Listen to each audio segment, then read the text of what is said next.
I've got an itch I can't scratch, I'm missing a piece that completes a whole part of me, an open wound scar to see.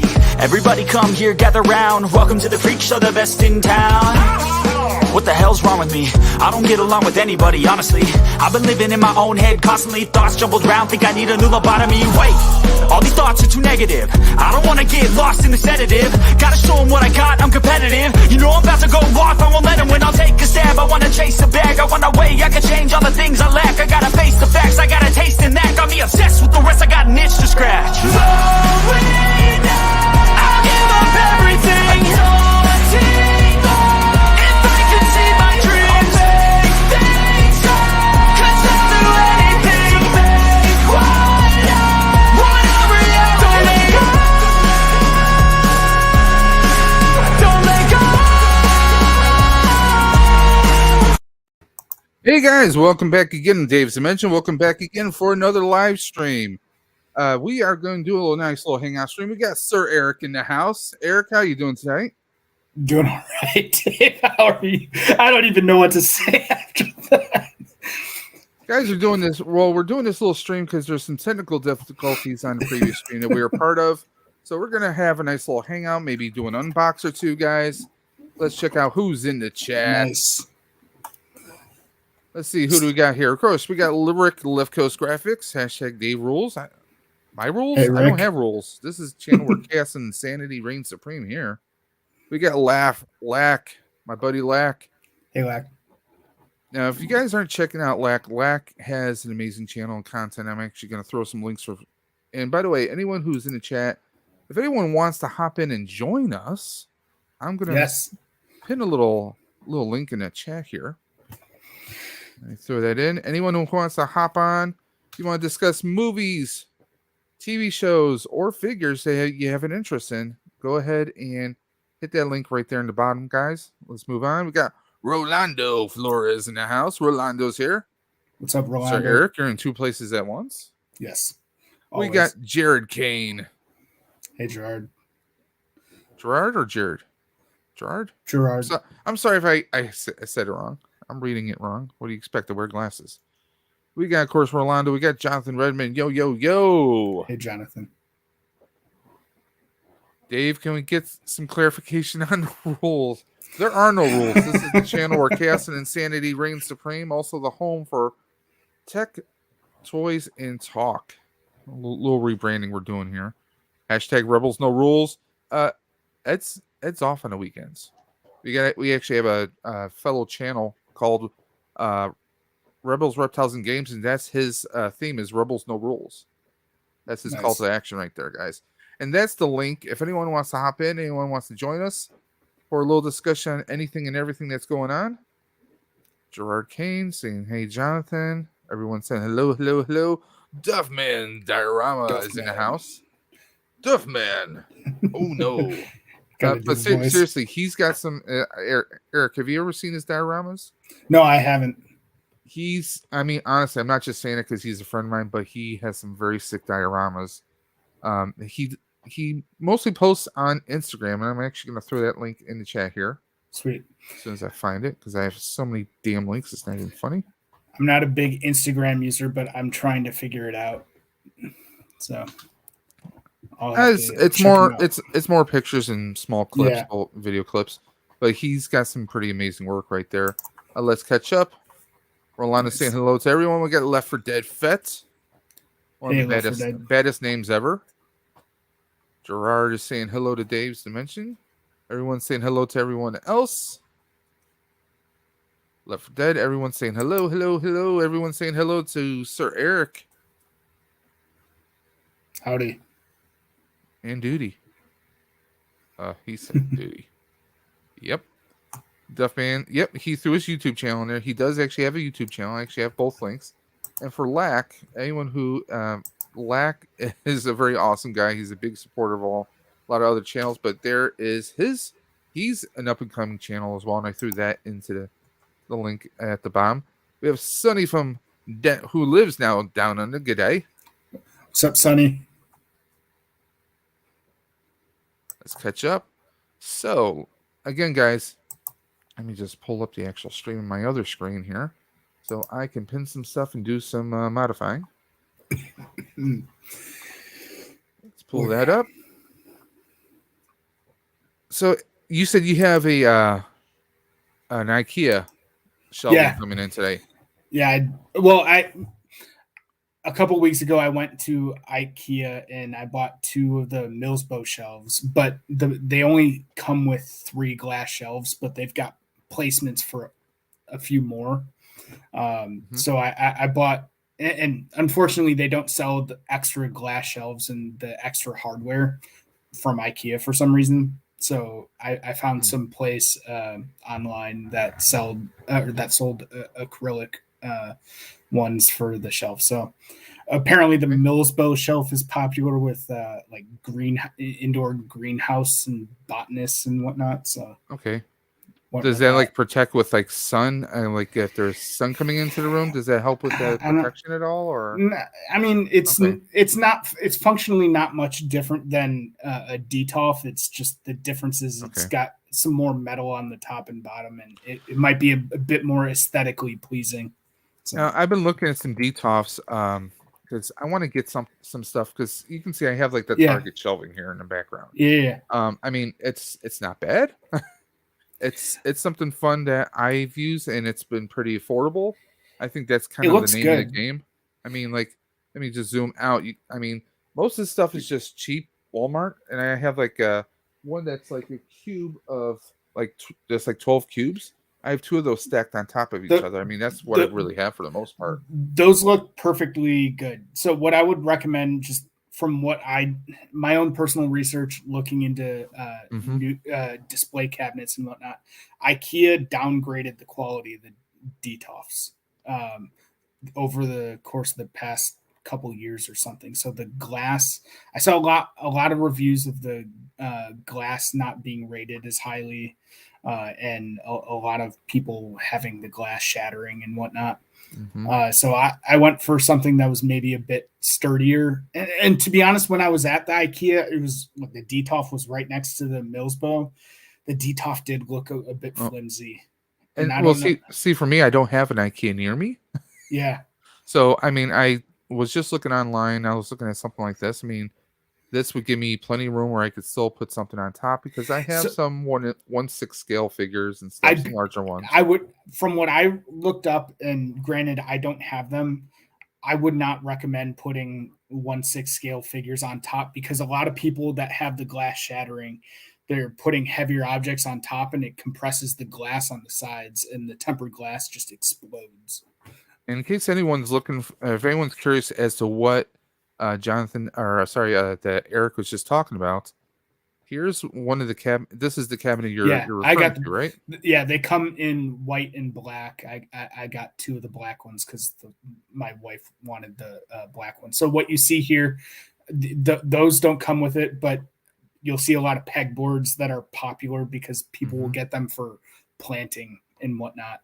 So and it looks like whoever like this one that they have on display here. Looks like they're using puck lights. Yeah. But obviously, I mean, personally, first set of puck lights I used were the battery powered ones. They were complete. I mean, it was like I was constantly, like I bought a crap load of rechargeable batteries. I was constantly recharging. I'm like, I can't do this. I went with too time consuming. I went with LED light strips off Amazon that were multicolored and configurable and whatnot. They seem all right. Time will tell how well they stick above. I didn't do them all around the entire, I guess the top side. The top side I went all around, and but the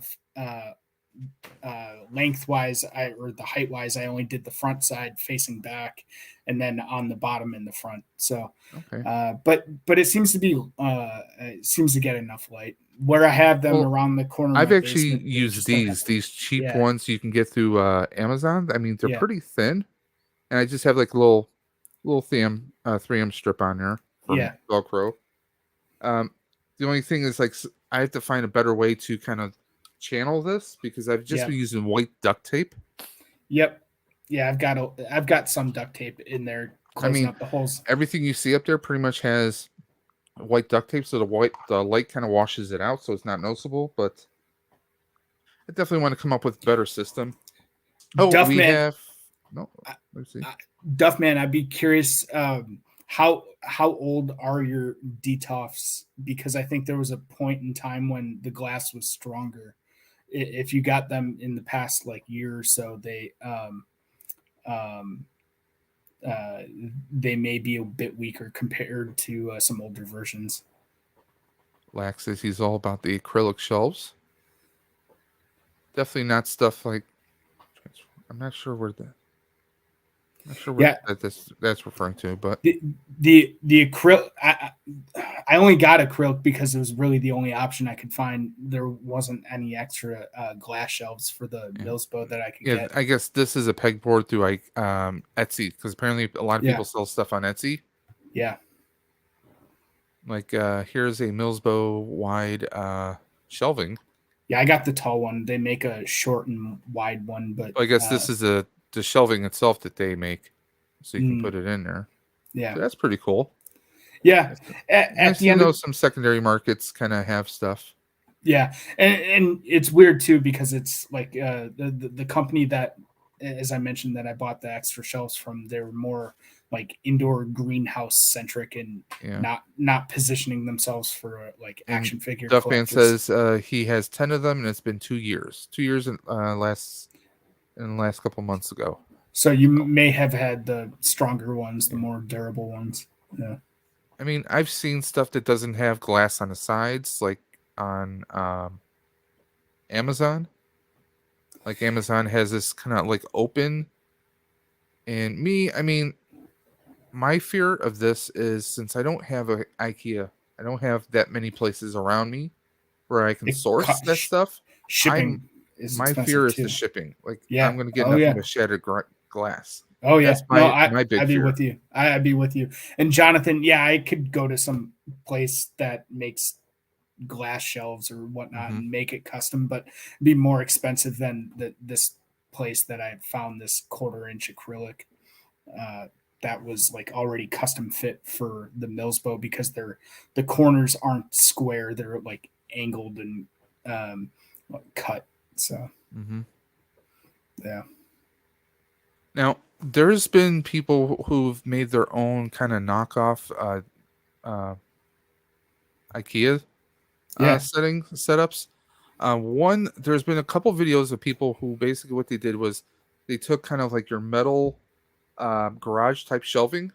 They added panels to the side, used like a cloth backdrop, and kind of make like their own, like using magnetic tape, put kind of like an acrylic or like a plexi kind of cover to it. It's one way to do it. Their own DTOFs. I mean, by the time you're done for something that size, you're still probably talking maybe $300 by the time you're done with everything. So. Yeah. Personally, for me, I used to like woodworking and whatnot in school. If it were up to me, I'd build all of it by hand, but I just don't have the time with work. So the IKEA stuff seemed fine. The only thing I needed to do afterwards was I just needed to drill some 1.5 inch diameter hole to feed the cables through for my lights.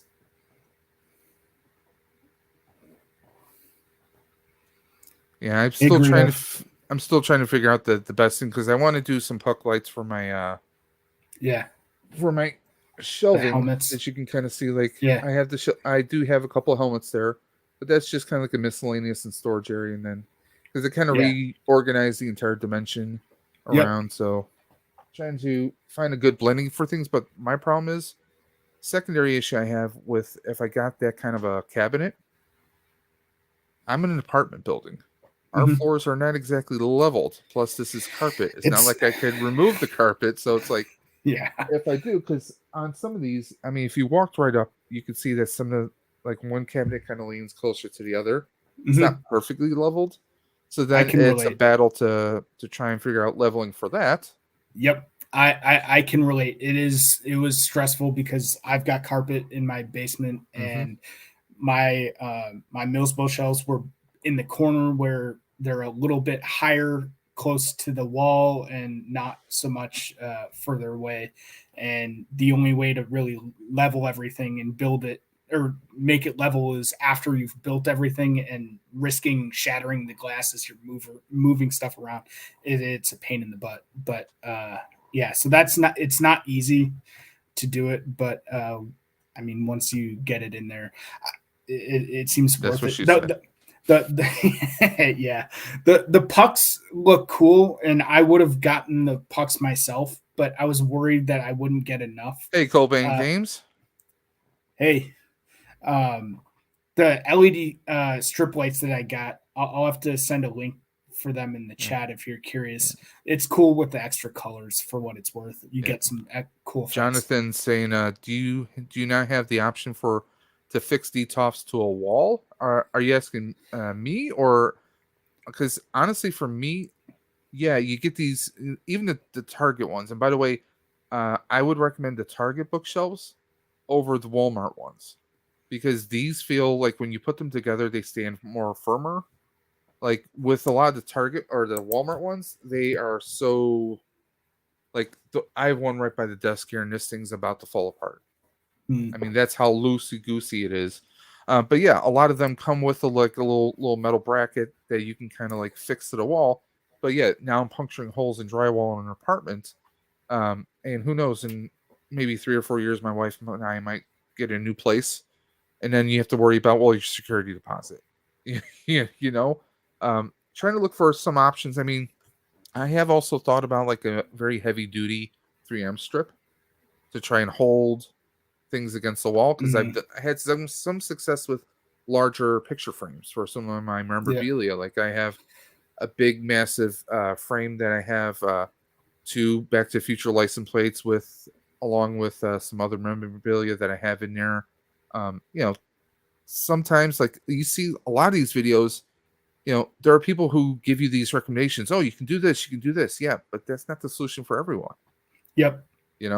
That's kind of the thing. Like for me, I wanted to affix the Millsbo cabinets to the wall just so that they wouldn't tip. Not like I wasn't mounting them to the wall, just preventing them from tipping in the future. But the hardware that it came with wasn't long enough, because the Millsbo, like the legs kind of go down and out a little bit. It's not like straight. It's not like a straight rectangle like the DTOF is. And I've got the like molding on the floor in my basement, so it's like about 1.5 inches away from the wall anyway. So those were never going to work. Yeah. You're right. It all depends on what you're going to do. And there are a lot of people that recommend, throwing the DTOFs on the Besta cabinets that I'm sure I'm butchering the Swedish pronunciation of that unit, but there are people that get the Besta cabinets and mount the DTOFs on top. I know what you're talking about. I was just looking at pictures of that online. Yeah. Where what he's saying, guys, is basically there's a long rectangular cabinet, and you use that as a base to keep the DTOFs leveled, and you can use that bottom case for helmets or other areas figures. They have different faces too. You could get glass, like clear face ones. You can just have drawers or whatever. I'm actually trying to pull up. I have a video on here I'm trying to pull up, because one guy did that very same thing. Let's see if I can get a good picture here. But one thing that was very clear to me in my recent research of alternative kind of display cabinets was that there wasn't, aside from IKEA, there weren't many collector-friendly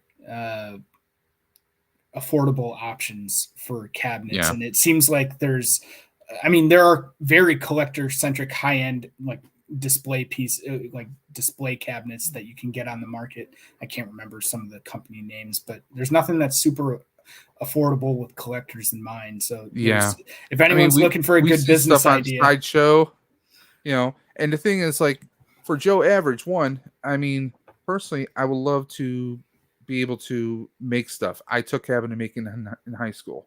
With the right workspace and right tools, resources. Yes, I could probably make something pretty awesome for me anyways. But the problem is, well, when you don't have a garage, you don't have those kinds of resources. You might have, I don't know, an annoying elderly neighbor downstairs who yells at you when you are spray painting on your own patio. Yeah, just for example, there's that kind of stuff. Guys, here I'm going to throw a picture up here. Now this is a video, and if you notice right here at the bottom, you can kind of see that this is the case of what he's referring to, and then you got the DTOF sitting right above it there. I mean, that's my thing. Is like if I had the DTOFs, and I probably could use what I have behind me here, some variation of those cubes, and maybe reinforce it a little bit on the sides so it can support the weight of these. But the DTOFs, they really don't look that tall. They're not. They're not that tall. Which I think they're like 64-inch high. I'd have to 4-inch height. I think I'd have to go back to the product page on their website, but DTOF. But with the Besta, if anyone's actually considering that, depending on what you're putting or like how many DTOFs or whatever you end up putting on top, I would recommend reinforcing that Besta, because at the end of the day, that's probably just particle board and that'll crumble and bow. And if anyone's interested, this guy right here, this is his video. This is Jedi Knight's Watch. He's got 2,680, so he's got a pretty good following here. And this is one of his videos. I just simply did a Google search and came across this. But obviously he's got his own little fix, guys. He's got some lighting tips. So anyone who's got the DTOFs, looking maybe for a few pointers, you guys might want to check them out. Yeah, and those DTOFs are 64 inches and change. Yeah, that's why I was thinking it was. Let me just go ahead and go back to this. But now you have like a garage style cabinet or shelving back there, right? With the helmets? Yeah, so it's kind of messy right now. I have my old shelves sitting right here just temporarily as I look to rearrange stuff in my basement. Hey, you want to talk about mess? Yeah, well, this is just temporary as I look to move around my stuff, but because me, I'm just in this is just a spare bedroom. That's the storage. Those totes are where we keep all our Christmas and paraphernalia, my Ghostbuster gear, 3D printer, and that's everything here. I mean, everything's it's a cramped small room, but that's what Dave's Dimension is. It's just making do with what I have here. It's still a mess. I'm still cleaning everything, but yeah, you could see. I don't know why I panned to the right. I have the same exact shelves right behind me for the Marvel helmets and whatnot. And got where is he? Babu Frick right here. Babu. Hey. So yeah, I'm trying to find the LED strip lights that I got on Amazon.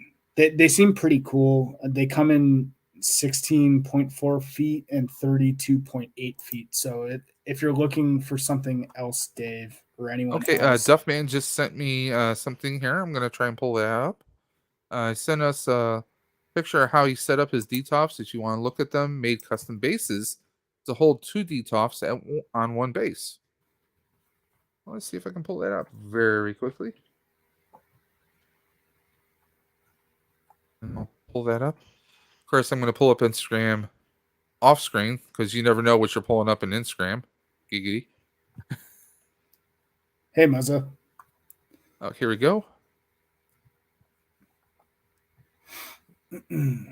So this is what he has. So he made his own little base. Nice. Now, I'm sure, you know what, like in the store, on like the large cubes that I have right behind me, kind of where I have my Hot Toys. Yeah. Now, actually, it's 5 cubes, but one is a 2 cube and the other one is a 3 cube. They're pretty solid, and I got them for like maybe around $50 or $60 on Walmart.com. Mm-hmm. I'm betting something like that probably would work perfectly for that kind of a thing too. Yeah. At the end of the day, it all depends on how much weight you're going to put on those. And there are certain things I saw looking at the DTOFs. I'm sure glass adds a lot of weight to it too. Yeah, and people were saying that depending on how much you put on the shelves, you may want to reinforce the welds that the shelves sit on top of with some U brackets. Okay. So, get them at a local hardware store. So Yeah, I would probably think of trying to reinforce, because the stuff I have is super light. The stuff I have behind me is super light, but yeah, probably like reinforcing it with I don't know, like probably some kind of like a L bracket or something, I would think. But yeah, I need something in the center too.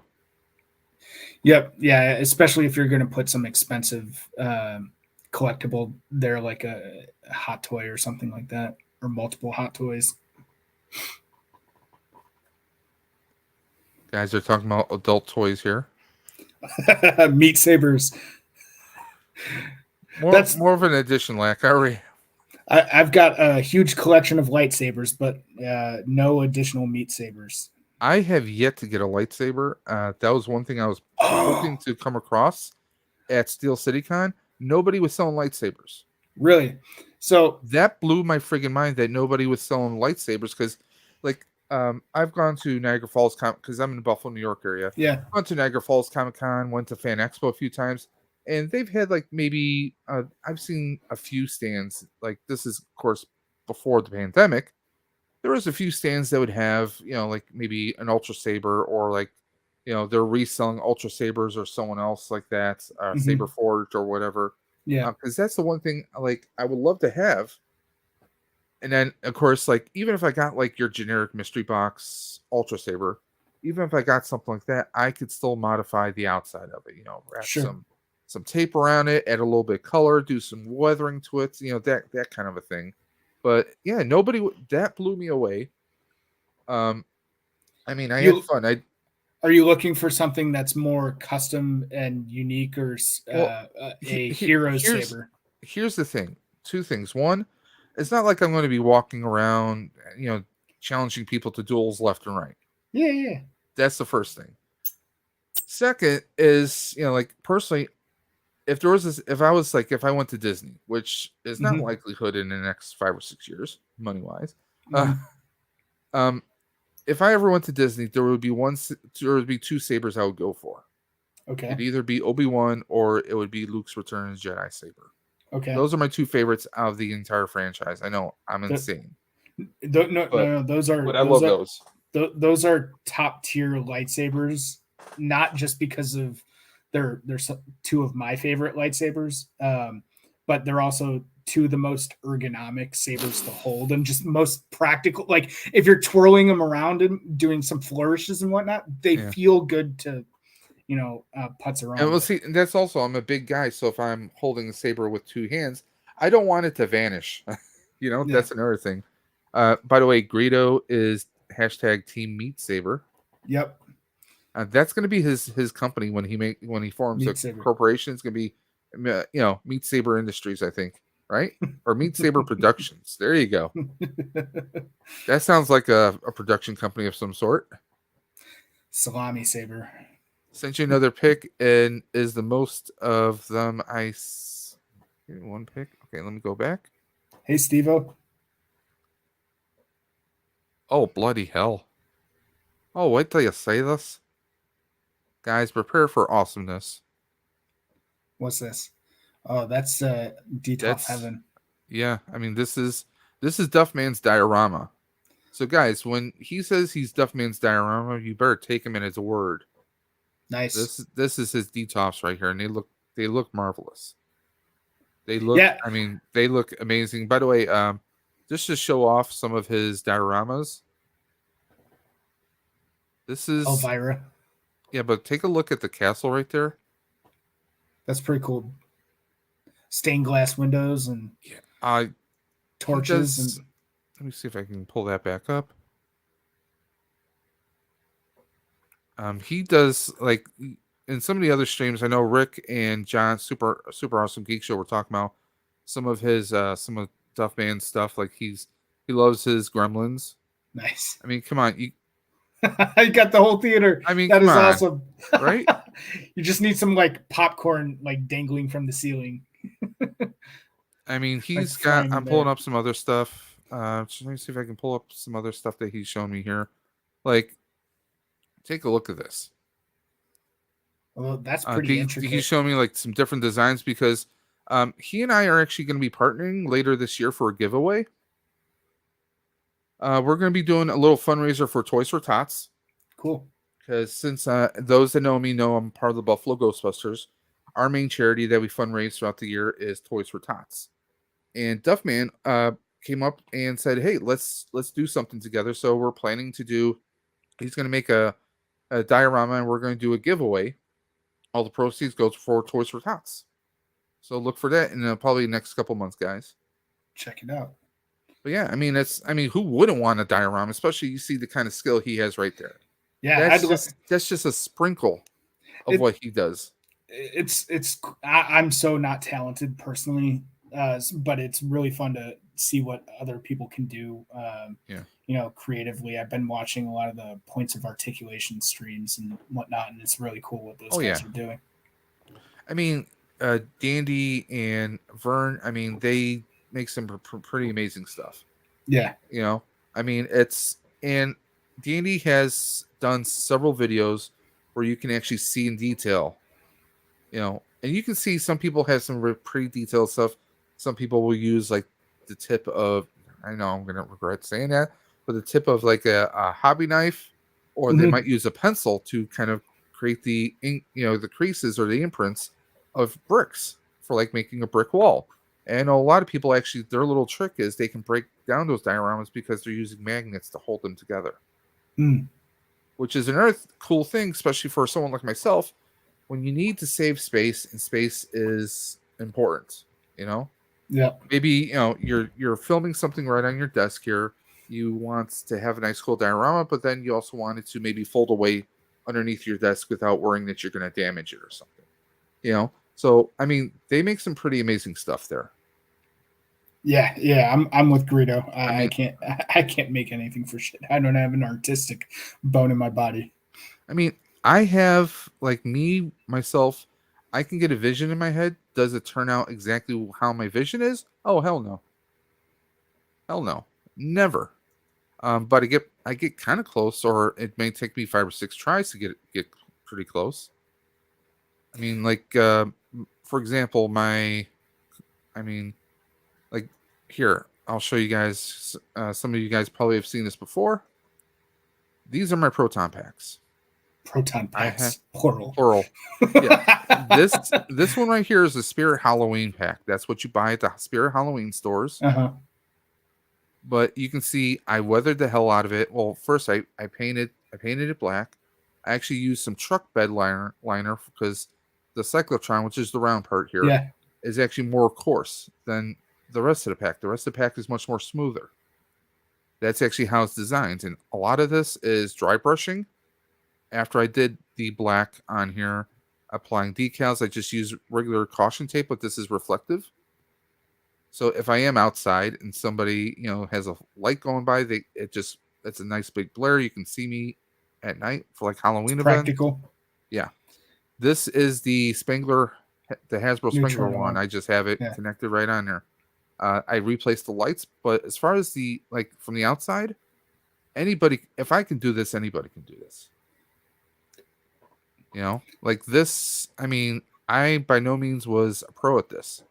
And then I have my full scale pack, which I bought the parts through a guy named Ben of Kent. He actually does this professionally. He makes resin and does 3D printed casts of all the parts, and you can buy the kit and assemble it yourself.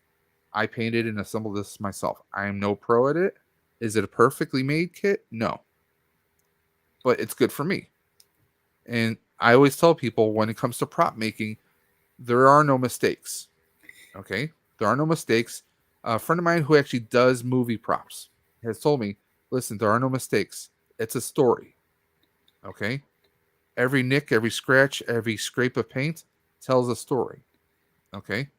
If I'm dressing as in Ghostbuster cosplay, Ghostbusters obviously are going to get knocked around, thrown around by ghosts and demons and everything else, right? So if there's a scratch, if there's a gouge, if there's a wire that seems torn or worn away, that's weathering. That tells a story that it's been used. Somebody's not going to walk around with a perfectly, perfect looking brand new off the line proton pack. From my story background, being a Ghostbuster, well, you got to figure Egon and Ray, they built those proton packs in an old dilapidated firehouse. that had substandard electrical wiring, and they barely had the money to patch this stuff together. So I mean, that makes sense. Just like if I had a lightsaber, I probably would want to weather it, because I'm imagining a Jedi is not going to be carrying a brand new shiny lightsaber everywhere they go. That's what I liked about Luke's lightsaber. It wasn't exactly perfectly shiny and chromed out. It looked like it was kind of just scrapped together, kind of, for the most part. And I kind of liked that dullness that he had to his saber, Yeah. I mean, everyone's got their own personal style. I must ask, because I've been a huge Ghostbusters. I mean, nothing like you are, but to be fair, but I've been a huge Ghostbusters fan since I was a little kid. I backed the HasLab Proton Pack, and I've got the Neutrona one coming. Did you back that as well? Oh yes, okay. I sold my first Proton Pack, so I could fund it. And by the way, this is me and my fellow Ghostbusters in front of the firehouse, Hook and Ladder number 8. That is cool. Yeah, I mentioned the other day, I'll have to hit you up for some details on recommendations for like jumpsuit and elbow pads. Yeah. This was my first pack. Oh, I made a Ghostbusters Back to the Future crossover pack. This was my first. Yeah, I see the flux capacitor at top. Yeah, that's pretty sweet. This was complete patchwork. Okay, I bought a spirit pack. This was my first spirit pack I bought, and this was a USB car charger that I took the electronics out of, the Mr. Fusion, and it actually opened up, so it had it actually looked just like the other one. I bought some L-Ray LED lighting off Amazon. These little bars that you see right above it, they call it a flux bar on the car, the fronts and the sides. All I did was I took some old oxygen hose, because I am an asthmatic. I have an old nebulizer. I took some of the old oxygen hoses, painted them silver, put a metal wire so it kept the form, and a little piece of screen mesh over it, and that's how I had the flex bar right there. That's cool. This tube I bought from like Home Depot. It broke off, but I actually put a replacement one on there, but filled it with hair gel. And put LED lights in it so you could actually change the colors. This was actually a Yahtzee Back to the Future Yahtzee game, and it shakes when you walk. So if you're wearing it, this will light up on its own. And again, I took the kind of the same kind of L-Ray but wired LED, wrapped it around here, wrapped it around the hose. This was an old 3D printed wand I got from someone. And I just kind of this was old foam. This was like little cardboard type foam I threw together with an extra LED bar. And I got a little keypad that does nothing. So that was the time control circuits. A little bit of imagination, you'd be amazed what you can do. So, yeah, nothing but respect for all that. That's pretty cool. Yeah, I'm looking forward to getting that Proton Pack. I'll have to get a whole bunch of stuff and the Alice. Well, listen, if you need help finding outsourcing anything, this is when I was building. Like, this is the Bennett Kent kit I told you that I got. Yeah, and it was just in pieces. That's how it came. It wasn't really assembled. See how everything's unpainted? Yeah. Yeah, this was me. Took me a long while to do it. Since I don't have a proper place to really paint, I took this to my brother's garage. I was like, hey, can I borrow your yard one day? A couple coats of paint.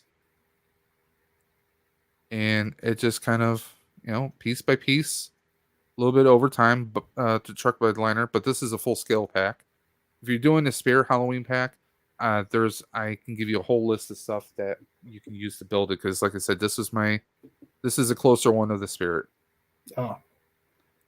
And there's a trick called dry brushing that I practice for a long while on. And yeah, it just because I wanted something that looked like it was worn and just tattered. And that was before Afterlife came out. I've had that pack for a few years. I actually wore this at Steel CityCon myself. Yeah, I saw pictures. You notice I have a little extra thing right here. Basically, it's a Dixie Cup V-hook. because I have an extra trap that I can actually throw on the side of it, because these packs are 80% smaller than the full scale. Now, Okay. is the HasLab one, which size do you expect that to be? Okay. No, that's 1-to-1. We know that that's 1-to-1. Okay. And I don't know if you paid attention to it, but they have it where we reached all the stretch goals, so I'm psyched for that. Which means we get the mini puffs, we get the Egon Spangler journal, which is now going to be a much bigger journal than what it was originally, which is a cool update.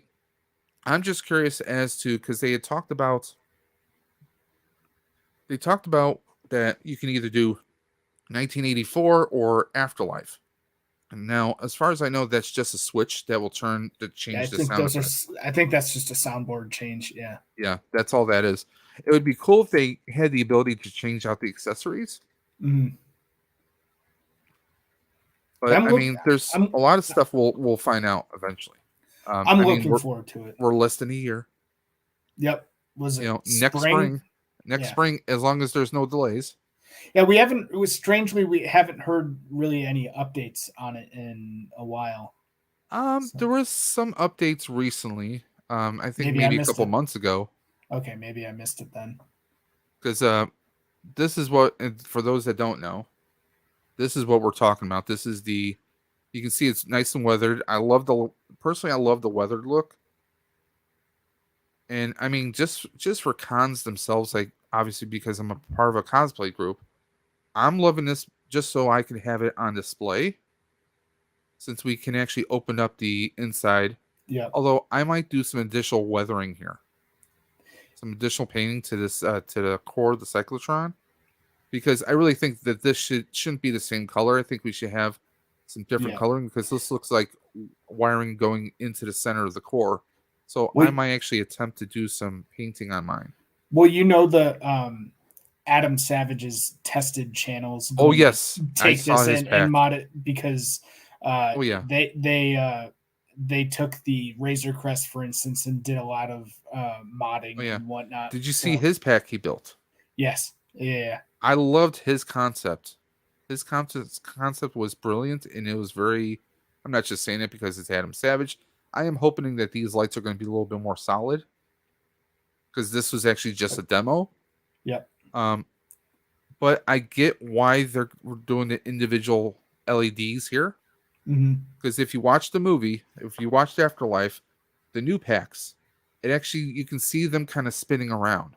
Yep. I don't just mean this lights up, then this lights off, and then this one's lighting up. They actually make it look spinning around, which is something actually that not a lot of people are going to catch this, but you will if you watch the cartoon, the real Ghostbusters cartoon. In some of the episodes, you can actually see the 3 cyclotron lights. You can actually see them spinning around. Like, it actually looks like they're spinning around, like you can see lines going across. And I think that's where they kind of went with that. I'm loving it. The only thing I'm worried about is I want to see what type of brackets and hardware they give us here, because there are obviously holes here. Yeah. For mounting an Alice frame. And there are 2 different types of Alice frames. So we're going to have to be careful which frame we get. I love that we get these extra thick straps here. I'm curious to see how the waist, how wide this opens up, because a lot of Ghostbusters out there are heavier people. We're not all skinny skinflins out there. So it's going to be interesting to see how well that works. I'll need to look up which Alice system to get, because that's definitely something I'd want to do. I need to get like the whole kit and caboodle, as they say, right? And also, I am going to be getting another Spangler wand, because I swapped out the connector on my Spangler wand, the hook, for something different that would fit the pack that I have right now. But obviously, this is meant to go with the stock one. I'm surprised that they didn't make a trap to go with the set. Don't be too surprised if that's a future HasLab. Imagine HasLab for just the trap, though? No. Think of Ghostbuster bundle. You would have your trap. You could have your, obviously, the trap with the pedal. You could do also the ecto goggles. Yeah. And a PKE. Yep. Yeah. Okay. But I think if you do PKE, you gotta give us the PKE with the taser modification that they had in Afterlife. That's where I'm going with that. Because I mean, they could do a lot of LED effects inside the PKE. They could do a lot of fun stuff with the PKE. It opens up a whole world of possibilities there. I think if they did something like that, kind of like a Ghostbuster bundle, that I think would get people going, because that's what we never really Maddie Collector. They did a separate trap. They did a separate PKE and separate goggles, but like even the Maddie ones, I know a lot of people now who still have Maddie ones, and they are breaking down. Some of them are barely turning on half the time, or the bulbs are burnt out. They weren't really meant to last, and that's going to be the real test of time with this. How long is this going to last? Are the electronics going to be serviceable? One thing I like about this is I like that this side panel opens up, so we have some storage. Yep. Yeah, So I think Adam Savage highlighted that. Yeah. Maybe you have extra batteries. Because obviously the wands in the pack are going to be powered off the same power supply. I could still see some of us, we use what's called a talent cell battery for our proton packs. I have one built into my pack, and then I have a charging port, so I can just charge my my pack up. With the spirit pack, I could actually fit a talent cell inside, but I keep one outside in case I need to change it out for something else. Now, quick question. I figured you might be closer to this situation than anyone else, or just aware of what's going on. I thought I heard a rumor, and I don't want to spread false rumors. Is Hasbro did they lose the Ghostbusters license, or is that expiring or something? Or? No, I mean, you go right on their site. They still have Ghostbusters. I get where that's coming from.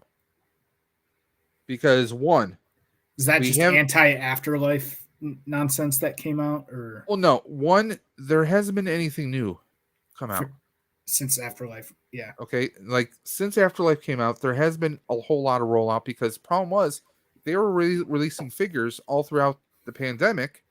They gave us the Kenner reissue of the Ghostbusters and the car, the Ecto-1. Then we had the Fright features, which you probably can't see that well, but I have them right on top of my shelf right there. They had their Ecto. They were more cartoon looking. They came up with the kids, and they came up with the guys. And there's actually a variant of Peter Venkman and Winston Zeddemore. I have those. I still have to hang them on my wall here. And then there was the slime version that they released of the original 4 Ghostbusters from Ghostbusters 1. There hasn't been a whole lot of merchandise after the fact. I wish I got those 6-inch Ghostbusters, the originals. I have those. Well, I have those up there. I do have some Maddie collector figures. Not too many. I have a few. But the big thing is, you got to realize that they projected that the movie would have been out 2 years ago. Let's face it. Yeah. They kind of say, oh, we're going to have this out by X amount of time. But all that got stalled. The movie got pushed back 2 or 3 times. So there's that. Now, it was such a hit that they have an animated series in the talks. Oh, really? I know there's the video for Netflix. No, for Netflix, there's an actual cartoon in the talks. We don't know what shape or form that's going to take. Is it going to be centered around the kids? Like, is it, we don't know how that's going to tie in with the movie moving forward. And I think that's part of the issue. Let's face it. They make cartoons to sell figures. Well, if they want any kind of tie-in with anything else, they kind of have to wait until the script is being made, so they kind of see a direction how Ghostbusters is moving forward. Well, they're also making the virtual reality game, I believe. There's a VR game, and there is actually a multiplayer game. If you've ever played Friday the 13th or the recent Evil Dead game, where you have like, basically think of a premise where you have 4 heroes, and you have a 5th player who happens to be a bad guy. Okay. And it's set in the Ghostbusters universe. So I don't want to play the video because we'll get copyright strikes. But it's coming out in October. It actually comes out October 18th. It is going to be a multiplayer game where you can get on Xbox, Sony, PC. It's going to be on all platforms. And you get to be one of 4 different Ghostbusters that you can customize. Okay. New generation of Ghostbusters. Ernie Hudson is back voicing Winston Zeddemore, of course, where he's kind of like the boss. He's the Nick Fury of them. It says, oh, here's a job. You're going to be doing this. You're going to be doing that. And right next door is Ray's Occult. Ray's bookshop is going to be right next door. So you can go there for guidance on the Tobin Spirit Guide and get information and help get expertise. And the premise is you can be one of the 4. You can be one of 4 Ghostbusters that you create, or you can be the ghost, attacking the Ghostbusters and evading them. What is the title of this game? It is Ghostbusters Unleashed, I believe, is the working title. I'm going to pull that up myself. I'm opening up GameStop to look this up. Now, you can even get it. What I'm going to suggest is, this is just because I'm a nerd. The Spirits Unleashed is what it's called. Here's a picture of it right now. You can get this on Amazon. And here's like some clips from the game itself. And I'm sure these are just preliminary photos. It's made by Ilphonic. Yeah. I'm getting the physical copy. I always go physical for me. Just for craps and giggles. Because if I happen to come across, if I come across a con that I know Ernie Hudson's going to be at, or a Crystal Vodka signing, Crystal Skull Vodka, where Dan Aykroyd's going to be, or recently, I missed out on Fan Expo in Toronto, and Finn Wolfhard was there because he was with Stranger Things cast members there. I could have got an autograph for him. So, I mean, from him. I mean, that's kind of like the idea. I want something physical that I can get them to sign. But yeah, I'm not sure how well this game is going to fly because, and I'm a Ghostbuster fan saying that. I'm not sure how it's going to fly because, one, it's kind of that template that's already been done 1,000 times over with Friday the 13th and now Evil Dead. It can become a little repetitious. The problem is we're going to need to draw fans onto the platform, and we're going to need missions. We're going to need more DLCs to keep us coming back. Stronger, heavier levels. Give us some monsters, some big bads we need to tackle who are maybe from the original series. Sam Hain, the Boogeyman, just to name a few. Bring back Vigo. Give us something like that. Even if it doesn't tie in with the movies, give us some extra content that's going to make things harder. Give us some new weapons that we're going to have to work our way up to. I think those are key points here for the most part. See if I can play that without sound. Yeah, I'm on the website. I'll have to check this out. I don't play video games quite as much as I used to, but yeah. I mean, it's got pretty cool graphics here. So it's going to be interesting to see just how well. I mean, I didn't see this one, but I definitely saw the trailer for the VR game. But I like how, things are looking a little bit different, a little bit modified. I'm digging that. Like, you can see the parts right here, which kind of is akin to Ghostbusters, the video game, if you ever play that. Ghostbusters video game came out in the early 2000s. We had a remaster about maybe 6 or 8 years ago. And I have the remaster, and I will play that periodically. Where you have a 5th Ghostbuster who's hired. He's just called the Rookie. And he's testing out the brand new Proton Pack, which is like a modification with the Slime Blower. So the Slime Blower is built into the pack now. You have the Boson Collider. You have all these different components on there. And it's a fun game. It's kind of like the unofficial Ghostbusters 3, to be perfectly honest. It actually takes place in 1990 or 1991. So it takes pretty much a year after Ghostbusters 2. Yeah. And there's tons of Easter eggs. So anyone who's a big fan, you'll love it. It's still available on Xbox. It's pretty much available on all platforms. I actually have it on Epic Games. And I love playing it. I also have it on Xbox, of course. And as if I wasn't a big enough Ghostbuster fan, this is my Xbox here. I got some reskin decals that are actually right on my Xbox, and of course my Xbox controller. Are you showing something? I just see your desktop. Oh, I'm sorry. Sorry, guys. I was trying to share this. Let me see if I can. There we go. No, I can't. I see your camera. There we go. So that's my Xbox. Yeah. And that's my controller. Oh, nice. I am a Ghostbuster nerd, guys. Was that something? Of course, what shirt am I wearing right now? Ghostbusters. Yep. This is actually from the Firehouse. Nice. My franchise, Buffalo Ghostbusters. We actually now do an annual fundraiser with Hook and Ladder number 8.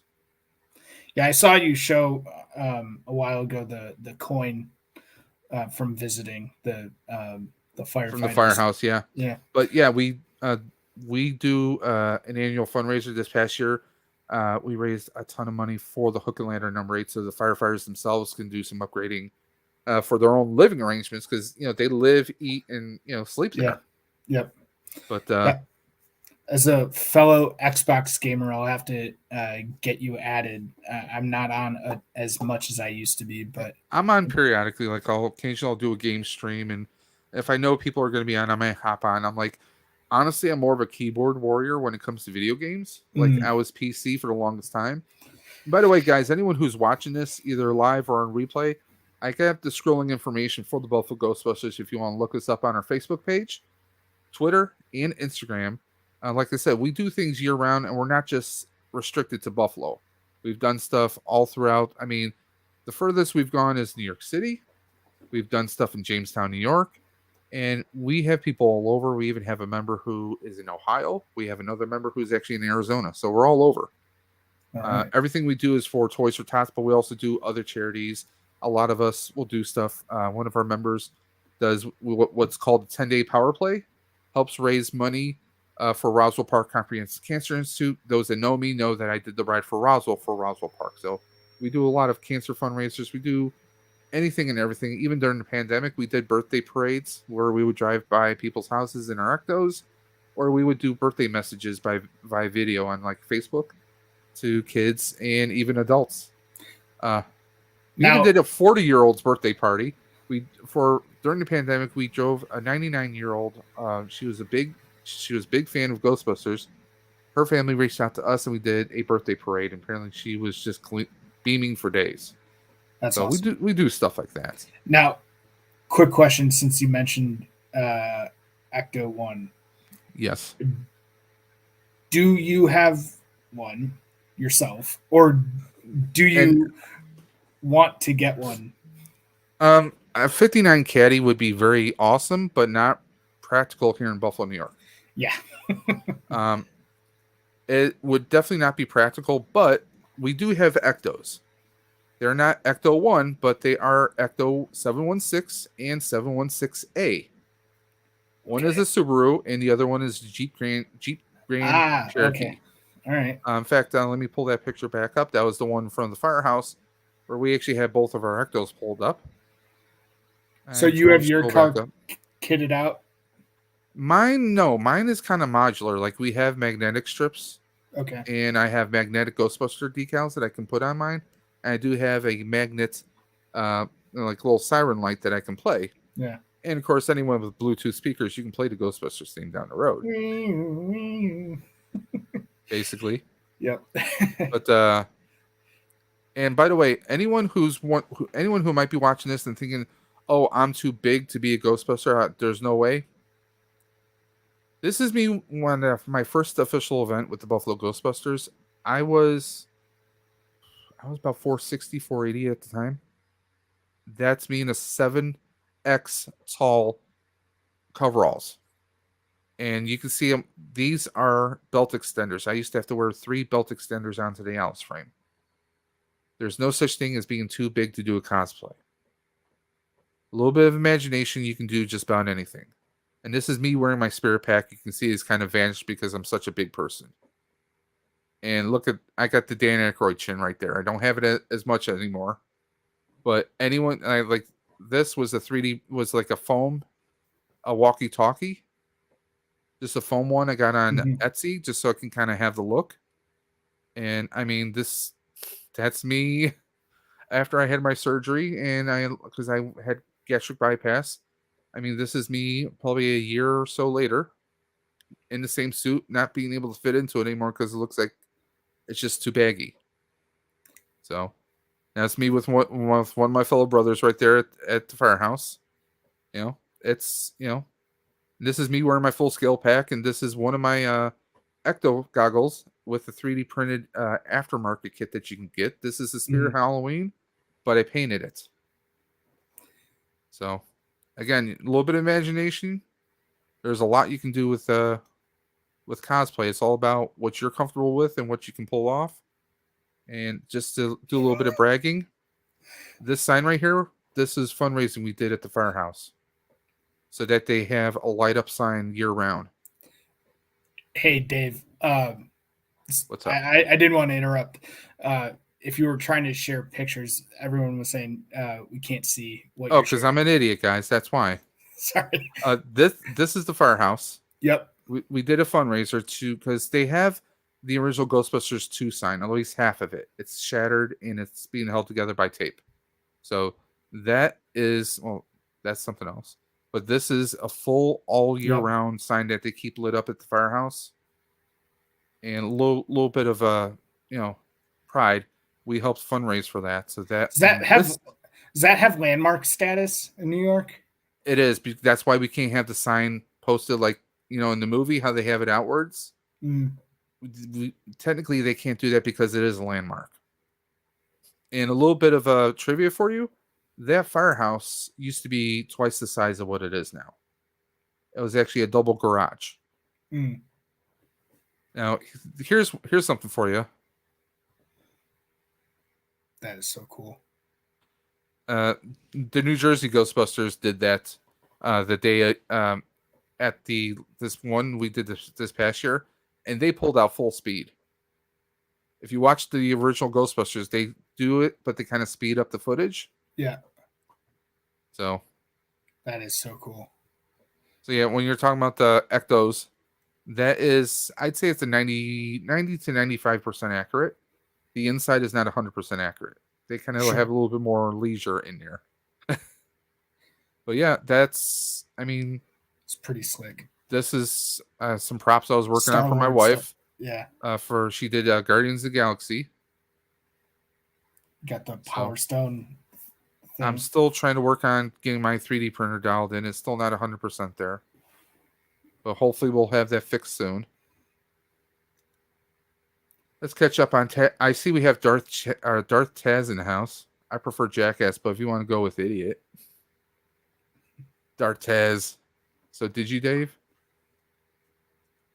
That's it. Close the stream and move to Eric's channel. Or dump up. What the? I haven't been keeping up that's with what's been hardcore? going on. Oh, geez. All I saw was Darth Taz say, "I'm 5'7". Never let a 165." prostitute shoot coke in the vein of your... Oh, God. They're still talking about meat sabers. Jesus. 50-pound bollocks. Oy. Hey, one game as a fellow Xbox gamer wanted to bring up. Justin Roiland's Squanch Games is releasing a new shooter called High on Life. Definitely worth checking that out at some point. I think that's in the Xbox Game Pass. It'll right be now. There. I think I saw the name of it. It hasn't released yet, but IGN had some like 20 minutes of gameplay and whatnot. Basically, each gun you get of a different class is like a different type of character, and like it's like like the guns are like sentient characters with different personalities and whatnot. So, and you get like classic kind of Justin Roiland comedy and whatnot through it. So I don't think I've played one of those games. Like for the longest time, I was just PC. I got an Xbox a couple years ago. I was trying to get back into console gaming. I mean, like me, I grew up with the fun. Nintendo games. Yep. And I played like PlayStation 2. I did a lot of, especially the Spider-Man games that were on PlayStation 2 back in the day. Was it? I even remember Sega CD. Yep. Iron Man, Exo War. Didn't There's a play that one. few fun ones. Yeah. I played from Squanch Games. I played this game on my Oculus Quest. Trover Saves the Universe. That game was fun. That I think is also available on Xbox to play. It's not just a VR game. So apparently we need to keep an eye on Taz at least for the next 20 minutes. Uh-oh. Because he fully expects his heart to stop. And by the way, guys, anyone who's watching right now, we are going to be doing a 600 subscriber giveaway by the end of September. This week, I'm going to be deciding which channel we're going to be doing the how you enter, basically. The entries, I'm going to do it like I've done in the past. We're going to pick one channel, one person's video, and I want basically everyone who wants to enter that giveaway to go to that channel. We're going to have a code, a hashtag that you're going to have to enter in as a comments, and you'll be entered in on that giveaway. Still trying to decide what to do. We might do a Star Wars figure. We might not. I do still have a Cody. I still have a Cody boy right here that I have not opened. He's still mint on card. Well, mostly mint on card. I guess we won't be giving him away. Apparently one of my cats was chewing on the box right there, so we're not going to be giving him away. Right. But I do have some Bad Batch and some other figures that we can get that we'll probably do as a giveaway item, unless we just go for something completely different. We were looking at some G.I. Joes. Do you have any of the classifieds or No, I'm not a classified collector because I was engulfed in everything else. That just was like, no, I can't because thankfully I have friends who are completely obsessed in classified. Mm-hmm. So I can live vicariously through them. I'm just a little too young to have gotten into Joes. I'm 35. I think they look fantastic. I think classified figures from the original G.I. Joes, it's a quantum leap. It really is. They are straight up quantum leap to what was out there back then. But also, like me, I had only a few G.I. Joes when I was a kid. Yeah. Who won the last giveaway? Was it Gilster 37? Honestly, I don't remember. It's been a while since we did a giveaway. Blue Harvest says, "What's Star Wars?" Mark, it's this little space opera about this guy who has a hots for his sister, and then he gets his hand lopped off, and he's being chased around by this guy with a really bad breathing issue. I think he has asthma or something. Okay, I'm an ass, I know. I think that would be Darth Maul's meets Saber. Taz. I'm a Star Wars and you bent my Wookiee. Is that code for something? Bent a Wookiee? Hasbro sucks. We want vintage. I'm crossing my legs here because that's just making me nervous. Well, see, that's another thing. Maybe I'll do that. Maybe I won't do Black Series. Maybe I'll get some vintage figures, and we'll do a bundle because they're a lot more affordable than Lax's Amen Mark. It's Winchester, baby. Well, all the toys now are a huge upgrade on what they used to be, regardless of the era. The price. So. Well, believe it or not, I remember when G.I. Joes were like $4-5, and that was like you got accessories and everything. I mean, it's mind-boggling that same a toy like that. Now we think nowadays it's it's like almost $30 after tax and everything. I mean, I'm in New York State. Sales tax is 8.75. That's our sales tax. So, it is what it is. I'm playing with my newly released card figures. Yes, LeftCoast Graphics. LeftCoast Graphics, hashtag let them breathe, right, Rick? Rick is all about letting them breathe. I still have to watch it. Now, I know Vern's not a big fan of She-Hulk. How do you feel about the show? I love it. I absolutely love it. I know people I know who they think it's just a waste of time. They think it's misogynistic, and I'm like, you know what? Let's just Wait. have fun with it. She-Hulk is misogynist? Well, that's what the one person had said, and I'm like, I don't. If anything, it pokes fun at misogynists, especially the most recent episode. Yeah. Well, I haven't seen the most recent one yet, but I think it's a bit of fun. But also, I read comics that featured her, so I know I'm used to the character. Yeah, and I'm used to how the character kind of fourth wall breaks, because technically she did it before Deadpool did, technically speaking.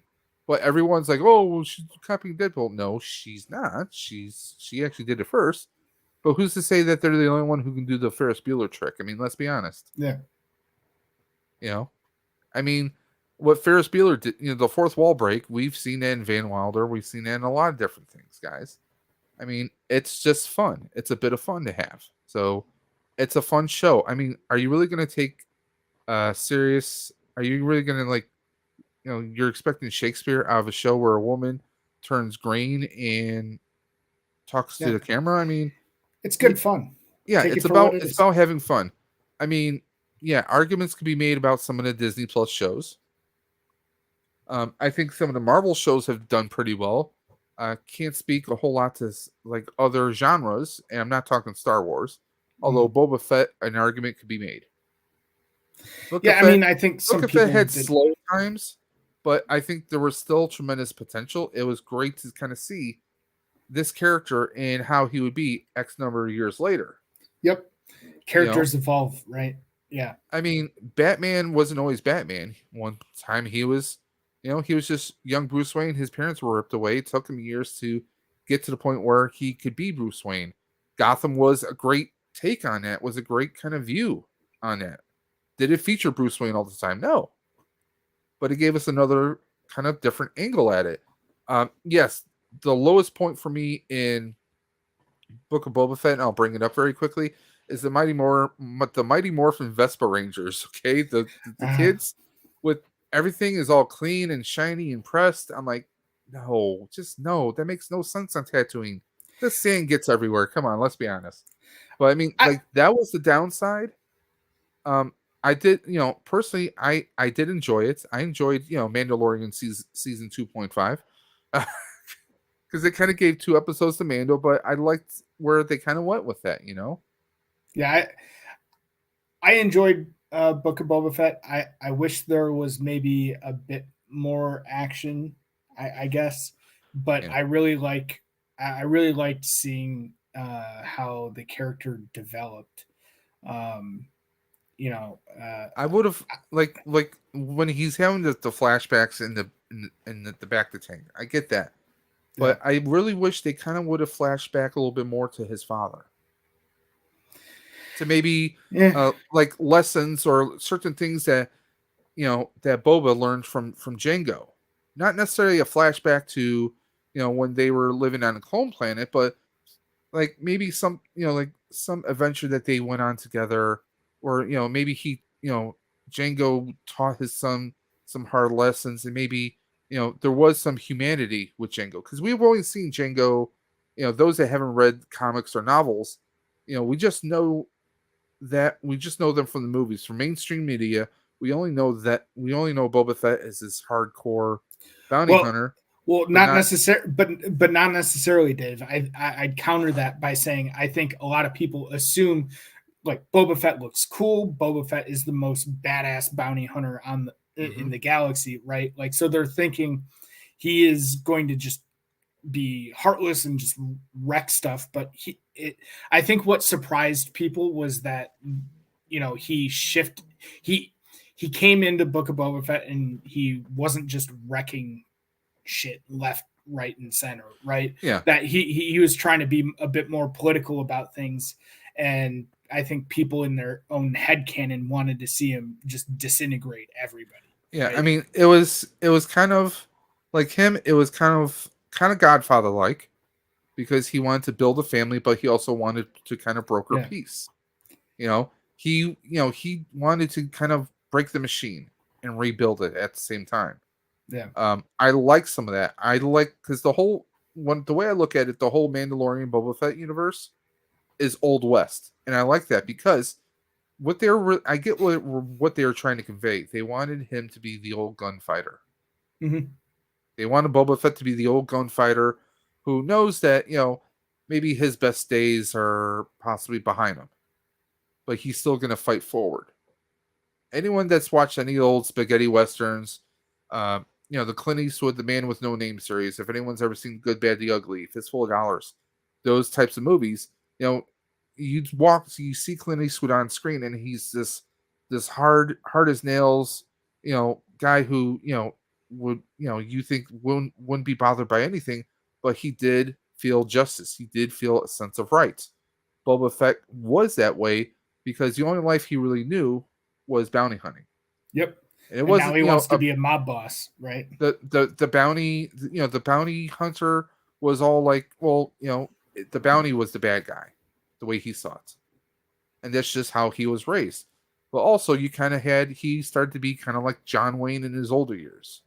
Mm-hmm. He was a tough as nails guy, but he also started to open up he saw the kids on the street.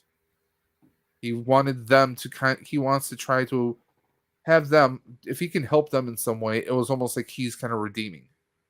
Like him being in that Sarlacc pit, obviously he had a lot of things going through his mind while he was in whatever coma or what kind of state he was in all those years. But I mean, that's how I viewed it. Well, yeah, he more or less stated in the series that he saw what Jabba had done and other crime bosses had done, and he thought he could do it better because those individuals didn't, value the lives of their minions and whatnot, and he thought he could be the man of the people, right? But there's more to it than just doing that, because you have to watch your back constantly, right? And he was double crossed. Those are fighting words right there. Clint Eastwood was the most overrated cowboy.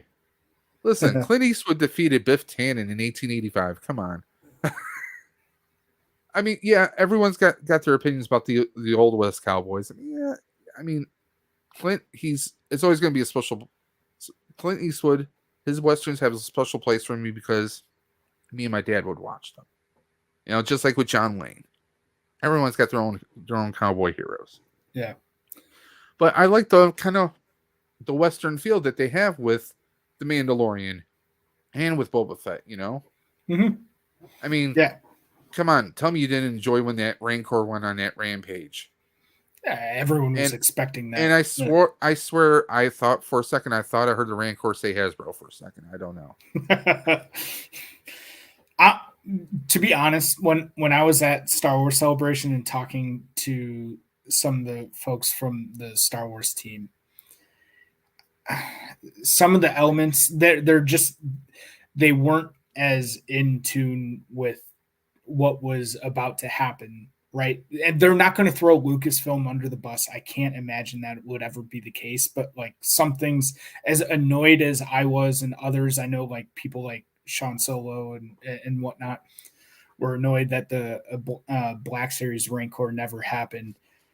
Is just bad timing, bad marketing decisions, just a series of unfortunate events is is how you can characterize it. Because I specifically also talked about the Black Chrysanthemum release and the timing for that, and they're like, the one designer was saying, man, like that was the worst timing on the face of the earth. Of course we're going to do a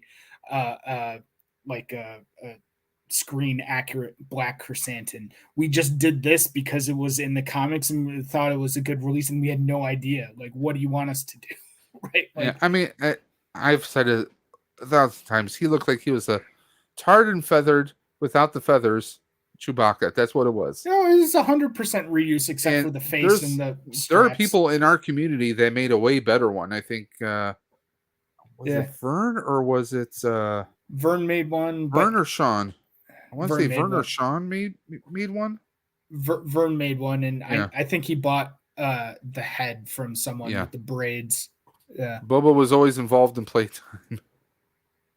I'm not dissing any memory save. No. I'm just saying. I mean, to me, Clint Eastwood's like he was. I mean, come on, he had the bulletproof vest. He had the metal plate underneath his syrup. To me, I always loved Clint Eastwood. He was just cool whenever he was in a western. He was just cool. I would love to Yeah. have seen him versus John Wayne in a western. That would have been insane. I never really got into old westerns. I've been meaning to go back and watch a lot of the original inspiration for like Star Wars, like a lot of old westerns and Kurosawa films. Like a big influence, like samurai, obviously. Any of the old samurai movies are going to be a big inspiration right there with George Lucas, because I mean that's basically how the Jedi were. I mean, you can see it in their robes. Yep. That's very, very, very Eastern like. I mean, to me, like, I would love to see them kind of do a Magnificent Seven kind of feel. If you've ever heard of that, Magnificent Seven. Well, it's based on Seven Samurai. Yeah.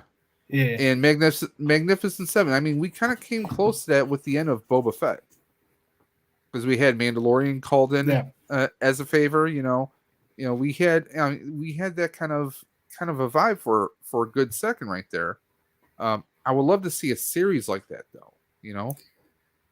Yeah, well, I mean, they've got a lot of different projects in the works, and I mean, I know Mando's going to be tied up at least for the next season and a half with trying to redeem himself, unless they rush the hell out of it, which I hope they don't.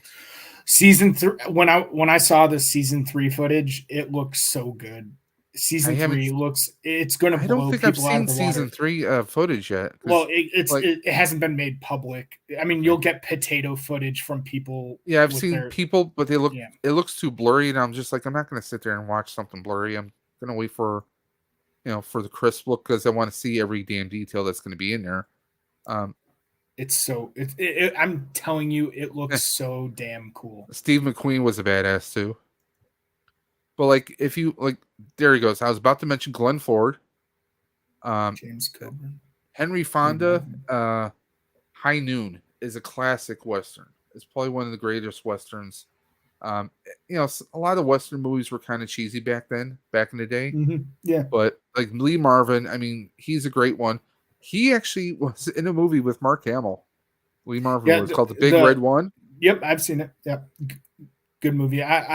I like a lot of World War II films. Yeah, they could have done The Magnificent Seven. I called it poorly. See, Charles Bronson. Yep. Now I know I'm only drawing this conclusion because of just introducing numbers, but so since you brought up Magnificent Seven, what I think would be, and I think they kind of did this with Rogue One, but more of a Dirty Dozen-esque series. Yeah. I mean, you could do that so many different times, especially with different bounty hunters from the whole mythology. Because, I mean, Dirty Dozen, I don't know if you know, there was actually a series. There was they did 2 movies of Dirty Dozen, and there was a limited TV series that they did back in the day years ago. Now, I know they did like a more recent Dirty Dozen. I've seen, or was it? No, I'm thinking of something else. I saw the original film with James Brown and or not James. James Brown, not James. Really? God, Ernest Borgnine was in the original one. There's a few people.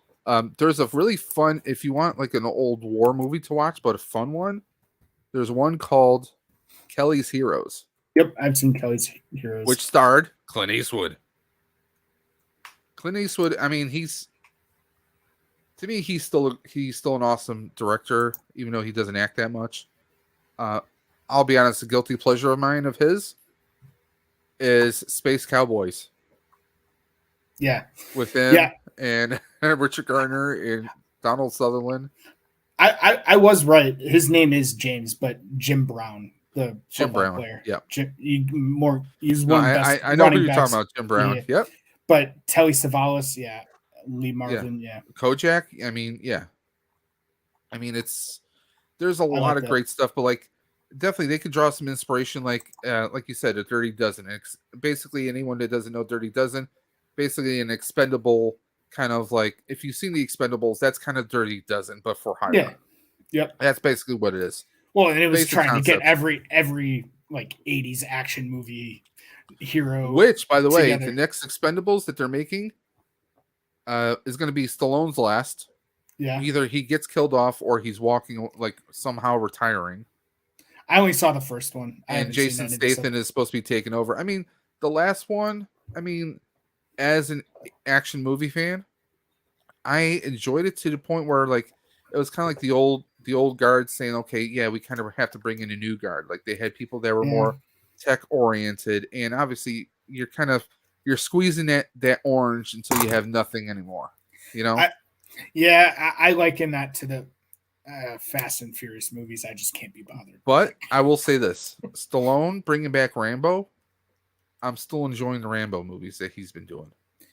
I have not seen any of the new ones.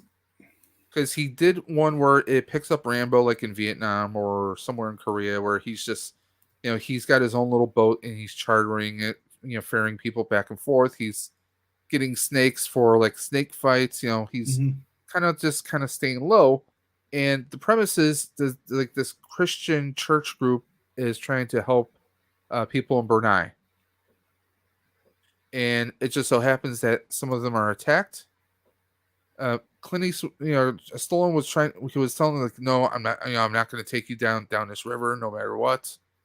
And finally, the one woman who obviously is attractive comes over to him. She is trying to be kind to him and everything. And, he has a change of heart, says, yes, I'll take you down the river, Well, it turns out the pirates show up and they pretty much were about to hijack them.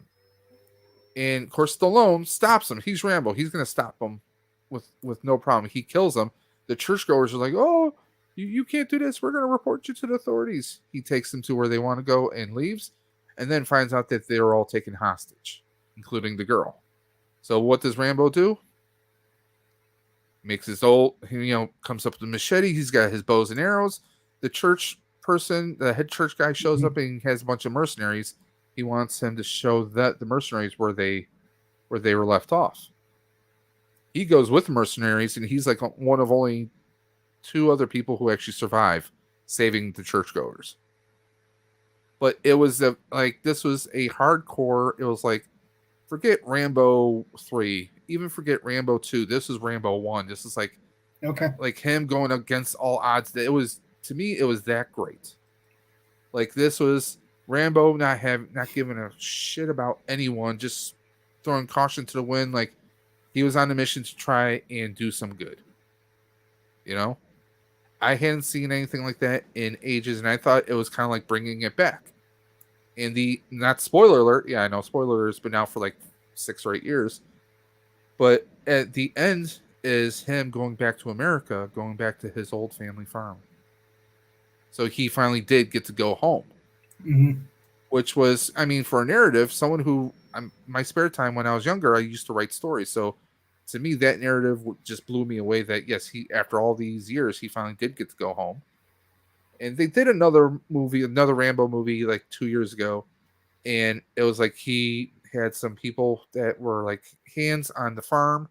They were helping to take care of the farm. And the one had like a granddaughter, and she gets like kidnapped and taken to Mexico. So there's the call to action. Yeah. So. But usually when it seems like, and I haven't seen anything past the 3rd one, but it seems to me like they wanted to do the one from 6 or 8 years ago that you were talking about to kind of like, it was kind of like close things off and give a conclusion to the story. Stallone was kind of doing what he did with Rocky.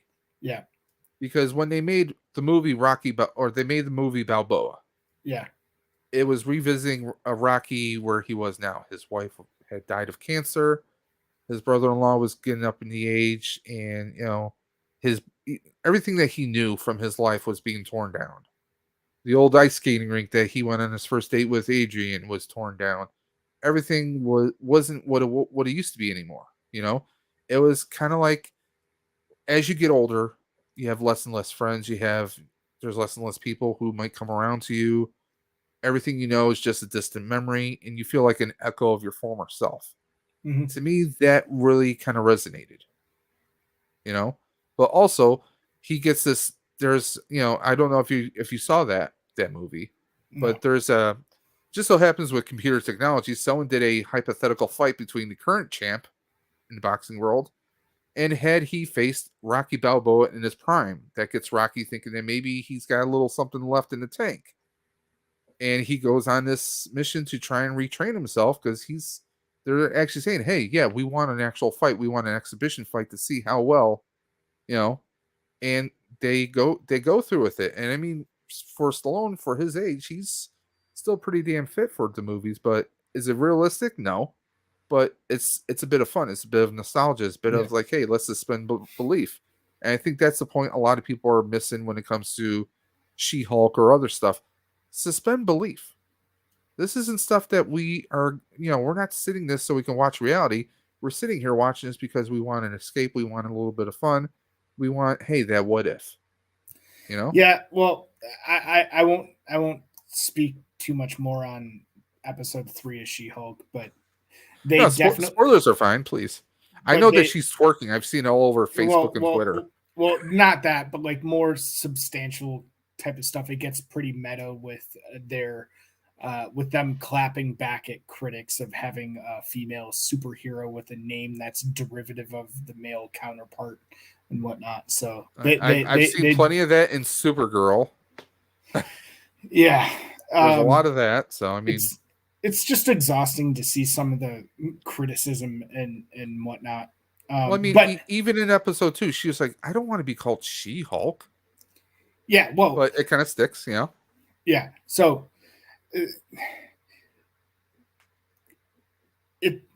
I think it's a really fun show. I couldn't be more surprised with how excellent the show is. I never really read She-Hulk, so I don't really have a whole lot of basis for expectations on the character, but it's a ton of fun. And by the way, a few updates from Duffman here. Let's see if I can make that full screen. More dioramas. Yep. Got the bar scene. He's been working on this one for a while, but he's got the Gremlins 2 Gremlins in here. But still, that bar scene looks, I mean, he's got the dartboard, the little tables. I mean, he does some pretty amazing stuff here.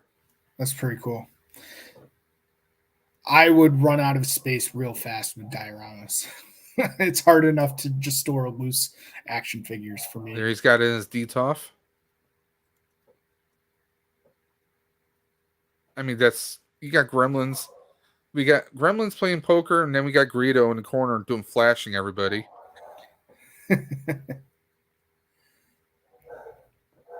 Just amazing. Somebody let the dogs out, I heard. Oh, you hear them? Sorry. No, I'd be sorry. Catch up here. My wife must be feeding them right now. See, that's why I have cats. Oh, they might be coming downstairs. My wife's trying to shush them. Sorry. No, that's fine. Probably getting some treats. Oh boy. But yeah. By the way, going back to your display setup, just a personal recommendation. What you have going on there looks really well organized, and my personal recommendation is I would not replace what you have. Out of curiosity, like what would prompt you to want to change? Is there anything is it just that you need better lighting, or right now, right behind me, you can see that like some of my stuff I have a lot of figures that are kind of squished together. Yeah. With some of the bookshelves. I would like something where maybe I can kind of space them out a little bit more. But also if I have, like, say, if I had that base, I could put some larger stuff down there. And then the DTOFs would kind of raise everything else. But also, like, as far as lighting goes, with the shelves, some of it is like the lighting isn't so even. And honestly, like I've seen people who do like their own little videos on YouTube. Oh, this is how I did my light setup. But then they have the bookcases that have more of a frame and the shelves are pushed inwards, where they can do something like that. With something like this, unless I'm doing major modifications, I'm not going to be able to run lights all the way through. So, I mean, everything, and plus, if I decide to change things around, now I have to move shelves around. I have to now come up with another hole and seal a hole in the back of the shelf so I can have my puck light coming through. So it comes down to I'm trying to think of ways to kind of make things a little bit more cleaner as far as the look. Yeah. But also like this, obviously I don't have any lighting here, but also this kind of some of it and the problem is the real dimensions I would love to have for a cube, they really don't make. Or I don't have the exact space for it. Yeah. That's kind of part of the thing because well, you can't see this here, but let me just raise this up. Now there's an actual duct, a heating duct that goes across, but I don't have that here. I've got the same thing going on.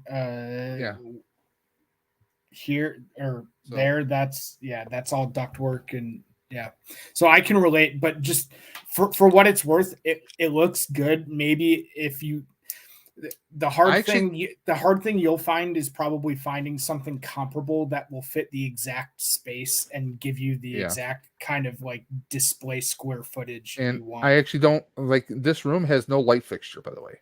Yeah. I have an LED rope light going around. The other one is off right now because half of it turns red or orange automatically. Like it's just cheap and burnt out. So that's like in this room, normally I use that for lighting. The one is really worn out and discolored, so I just need to replace it. But I want to try and see if I can get something a little bit better. And then I have the puck lights.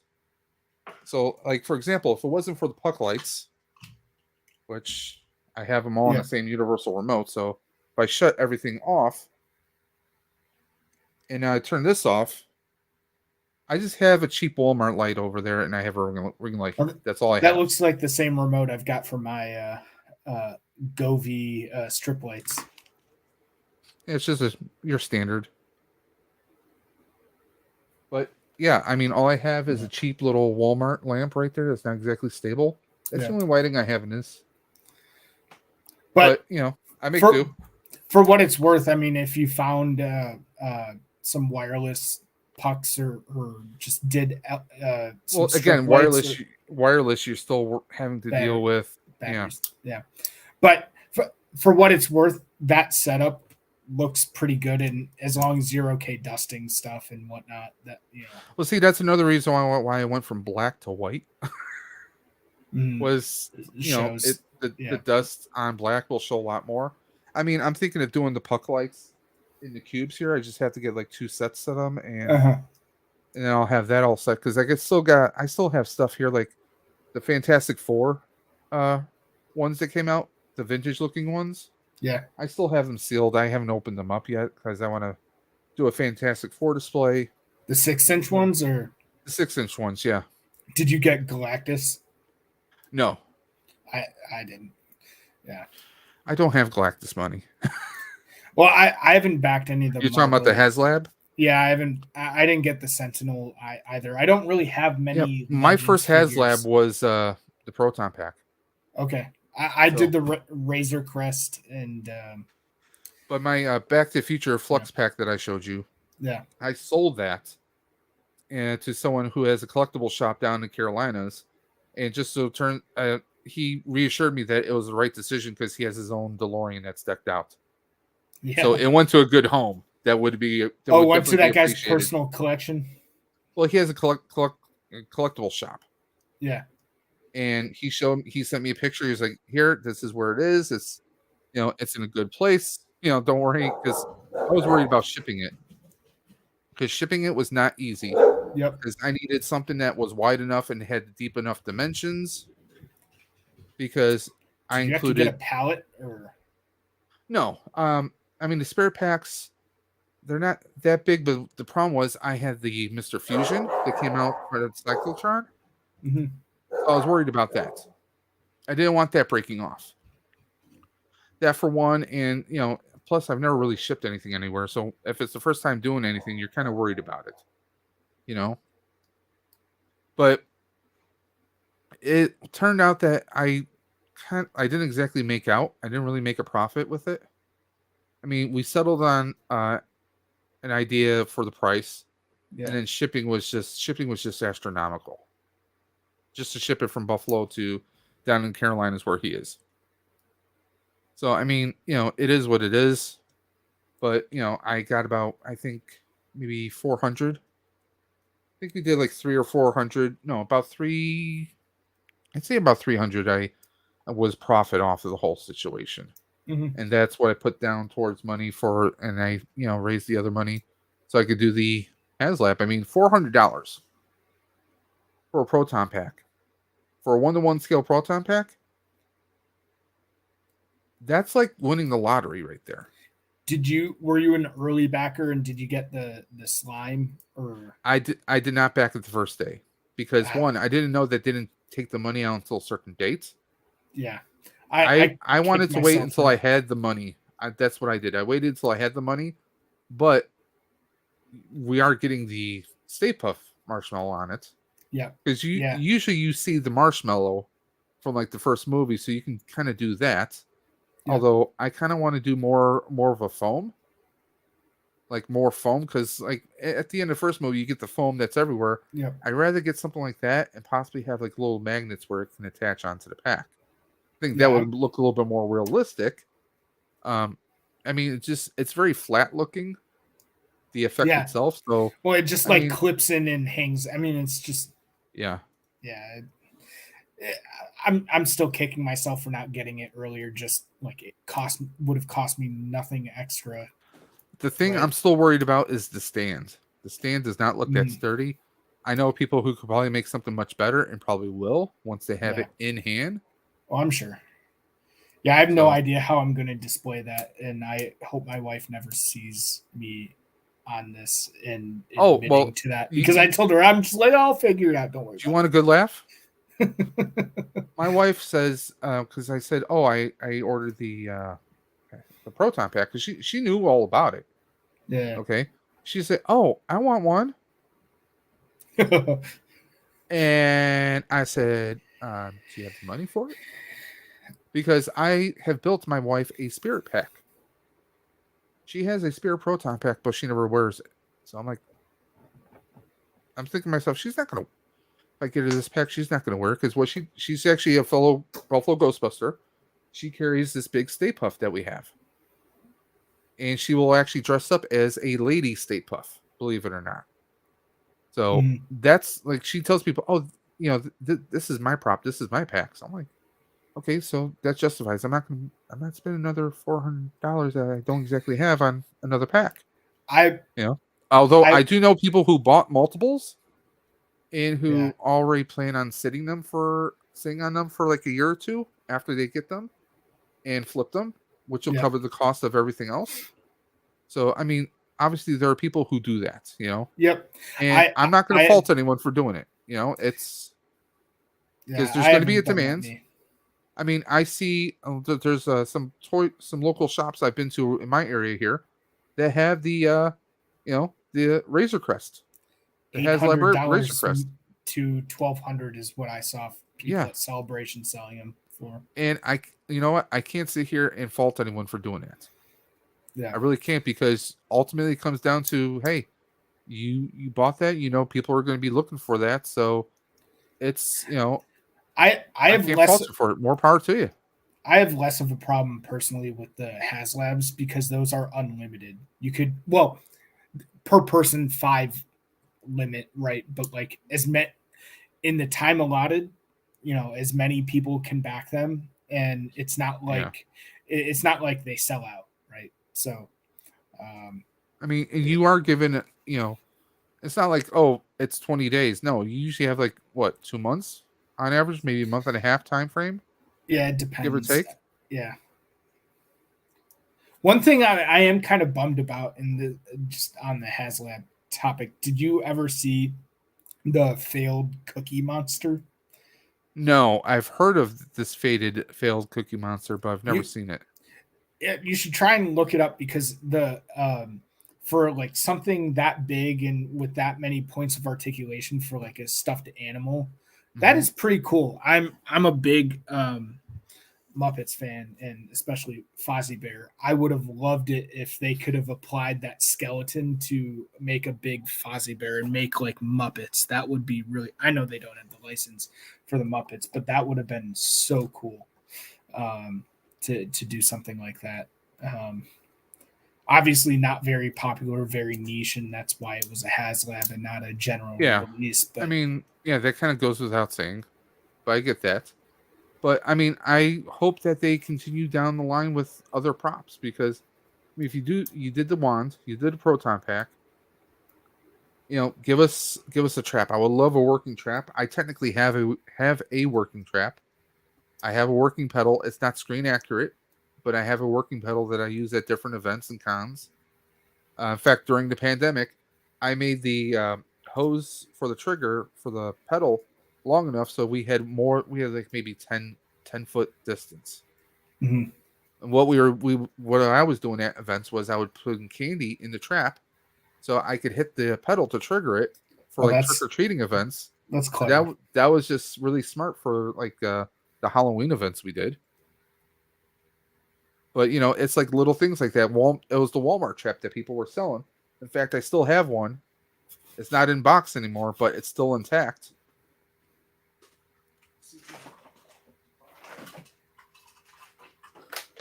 This is the stock Walmart trap. It just came with this little trigger pedal. I replaced it with, I replaced the wires inside. Mm-hmm. And this is basically like the Spirit trap, except it has a trigger.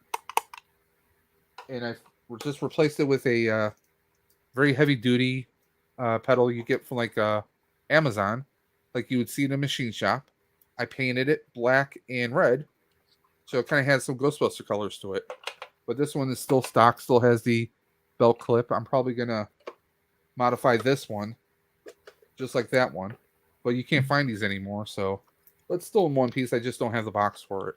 Yeah. Yeah, it'd be cool to see them do some of that. And now that they're going to be launching some indie figures, I'm sure Hasbro's Indiana Jones, I think it'd be cool if they did Temple of Doom, the stones. So when you bring, like, they have a sensor. If you bring them close together, they start glowing. I have some other stuff. Oop, the pen's about to fall. But down here, I have from Shop Disney the Sankara stone. Okay. And the fertility statue. I also had the Crystal Skull. Movie was kind of weird, but I thought it was. Yeah, to me, I'm going to assume that movie is going to be retcon from the series. we'll see what they do with the when new they one. move to the next one. I mean, just I'm not expecting to see Elijah. No, what was the name? Shia LaBeouf. Yeah, Shia LaBeouf. I'm not expecting to see him ever being again. A total burnout or whatever. But just please, anyone but him, please. But I've got the Holy Grail on pre-order. It was Back in Time Collectibles was the guy that I sent the pack off to. I just pulled it up very quickly. I was like, what was the name of that site? It was Back in Time Collectibles.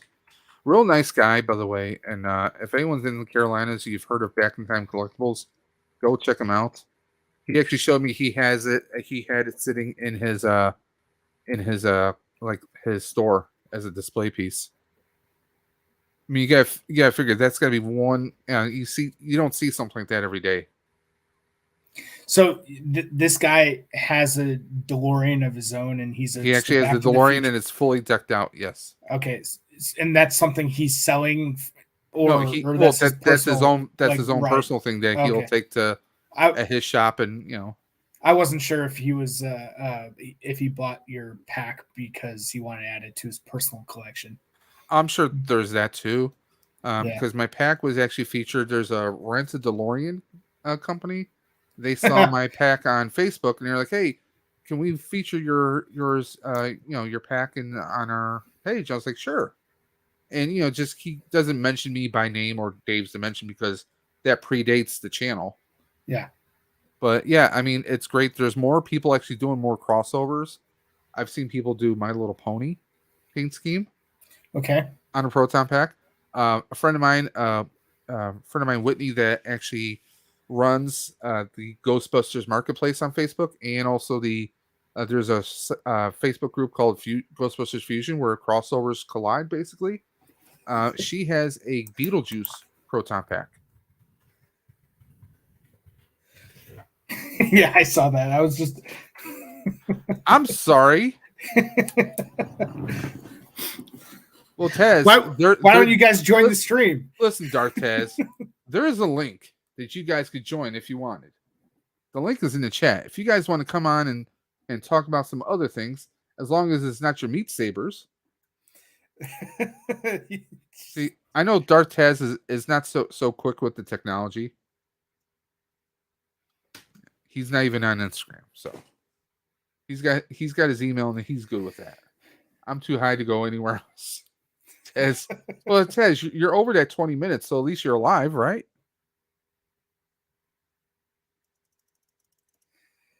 Yeah, I'm not a big Instagram There is that. person. I need to learn how to use it more. You mean InstaFace? No, okay. Yeah. I mean, it's to me like I'm no genius, but like it's mostly like pictures instead of like people doing word posts. It's mostly pictures. No, I know. Let's be honest, it's used mostly for networking, kind of, or if people want to show off their jiggly bits, as Salacious likes to say,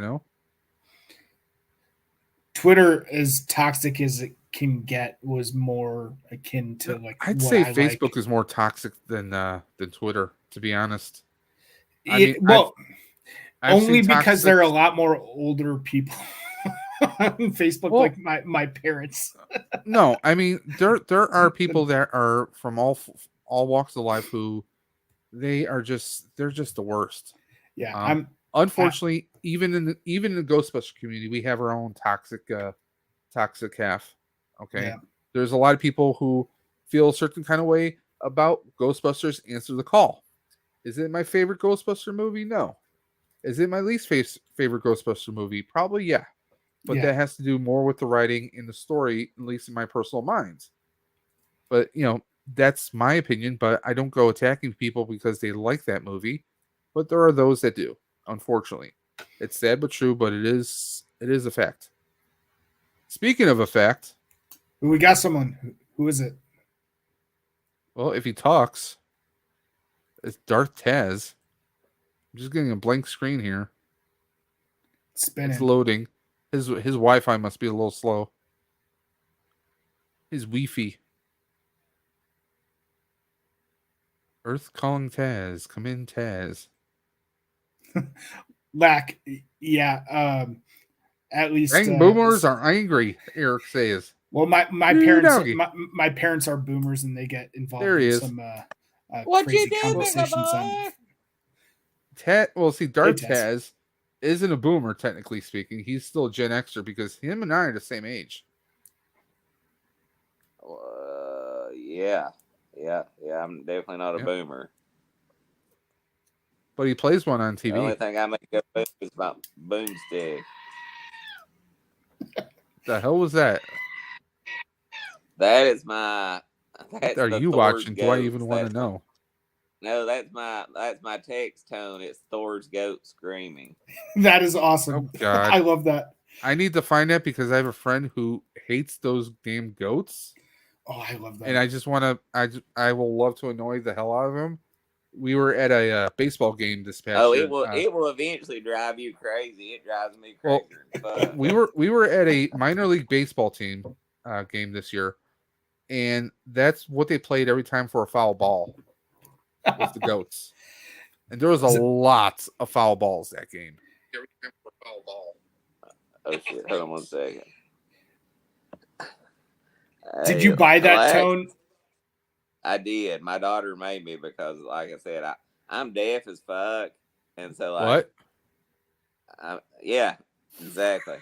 And so she texts me, and I wouldn't hear it, so I hear it, and so does everybody in the restaurant, store, or wherever I'm at. Every time I get a text, somebody's like, "What the hell?" I'm like, That "It's is my awesome. screaming ghost."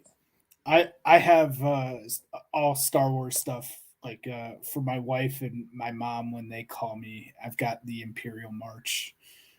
I had the Imperial March for my ringtone, and then for my ex-girlfriend, I had Darth Vader saying, "You don't know the power of the dark side," but I don't really. She doesn't call anymore, and she can go fuck herself. I hope she catches herpes. But anyway, Space herpes. Much happier tone. uh, Space Mongolian herpes. Hashtag diversity. I love how he throws in hashtag diversity. Hey, Cat, what's up? Cat's in the house. hey, Cat. Hello again. Cat is in the house. The cat attack meet lack attack. And Rick says hashtag not herpes. Not herpes. Well, I'm gonna try to never connect saw to my Wi-Fi because I'm just.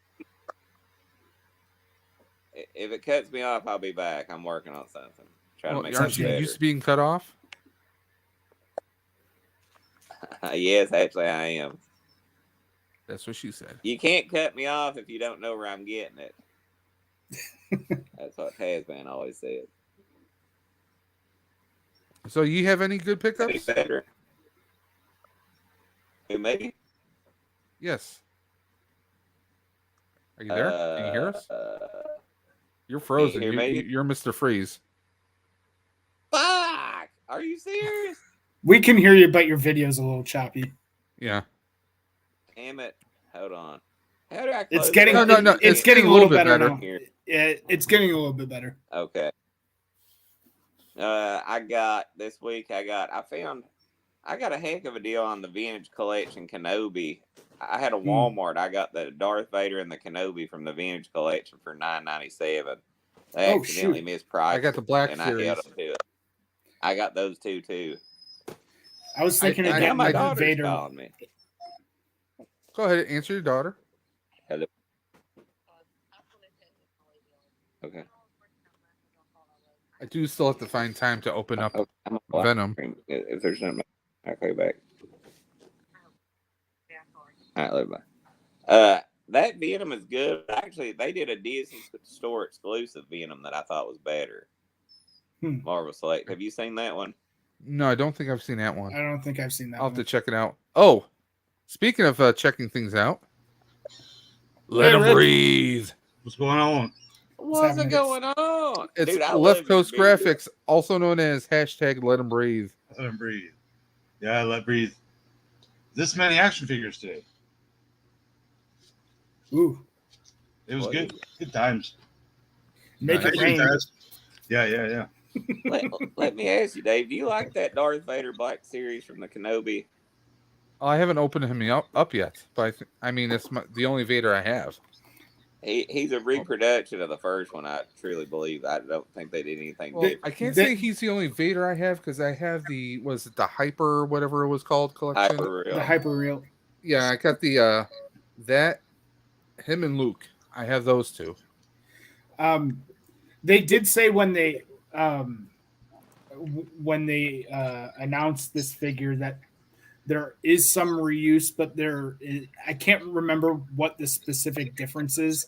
I have all the other Vaders in the Black Series. I'll have to do some comparison. To me, he looks. I think he looks really good here. Yeah, Kenobi, I've heard there's a lot of small differences. parts, so I'll have to be careful with that. I think honestly, the Vintage Collection on that particular figure is a lot better. The Vintage Collection comes with two hands. He comes with a ignited lightsaber and a one you can hang on his belt or whatever. I think the Vintage Collection series is a lot better. Yeah, they're getting better and more expensive. Yep, true that. As a matter of fact, I bought two to keep in their package, and I bought two to open. So if you'll give me a second, because I'm pretty sure I left them in the bathroom. Because nothing I like to do better than when I'm on the potty is have a Jedi battle between Obi-Wan and Vader. So let me grab them. And I'll show them to you. Nobody will know. This is not on the internet at all. I have had a really bad day, so I'm extremely high. So you're gonna have to overlook me. Your lack of bowel movement. No thanks. But no, speaking of Left Coast, I was actually thinking of before the giveaway possibly doing vintage. So that's something I'm looking into right now. Yeah, I need to get that Vader. With some vintage Ghostbusters. I'm probably gonna go. No, vintage. TVC. Oh, vintage collection. Yeah. Here's Yeah, Obi-Wan. Kenobi looks really good. Yeah, that looks really No one good. has one of these though. I got one It's right one there. of a kind. I got one right there. What, one of me? Looks just like it too, Dave. Yeah, I'm not one of a kind. This is River. River, right? Am I Mine- not one of a kind? And the wife is in here as well. I don't know if you can hear her. I heard her She's say one of a something about kind. being one of a kind. You're married to Dave. That makes you one of a kind. Dark Taz says, "You're married to me, so that makes you one of a kind." Here, Dave, I got your cat now. No, she's got like a white patch going straight down. A little bit. Good Oh, thing oh, I'm not there. I'm definitely allergic. Rick, hold her back up if you can. My wife wants to see. Oh, She just made it because she's cute. Here, I thought this was going to be a sausage fest, and I've jumped into a stream full of pussy. Yes. finally, you get some pussy Uh, on camera, It's not really been an issue for me lately, but we won't get into that right now. and nothing will show up on your credit card. Hey, so, gotta pay to play sometimes. So how's everybody? Is it Friday or Saturday? Yeah, Saturday. How's everybody this Saturday evening? Doing good. Labor Day weekend. I'm laboring on Monday, so just another damn Monday for me. Yeah, Oh, I just I got something really cool that I bet you guys Never mind, haven't seen they in do a all really that. long time. And I just got them in today.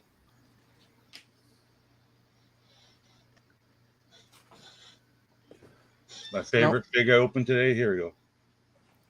Is that Teen Wolf? Teen Wolf. How cool is that? Well, yeah, Teen Wolf is way cooler than Teen Wolf 2, let's be honest. Yes, You guys and remember better these? than the Teen Wolf TV series. And I think Jungle Fighters. they're making another. Oh, I movie. remember Guts. Oh, you got some guts, did you? Finally, you Yeah. got some guts, Taz. I got some guts and a big set of. So what are they? About 2 inches tall? They taller? I don't know how tall they are. They're Not as tall as the GI Joe figure, though, right? oh no, they're only probably an inch and a half, maybe two at the most. Are any of you guys into the page punchers at all? No, but I got the Black hot- Adam. a hot tip for you. Yeah. They just announced a new Flash Wave, Mm. right?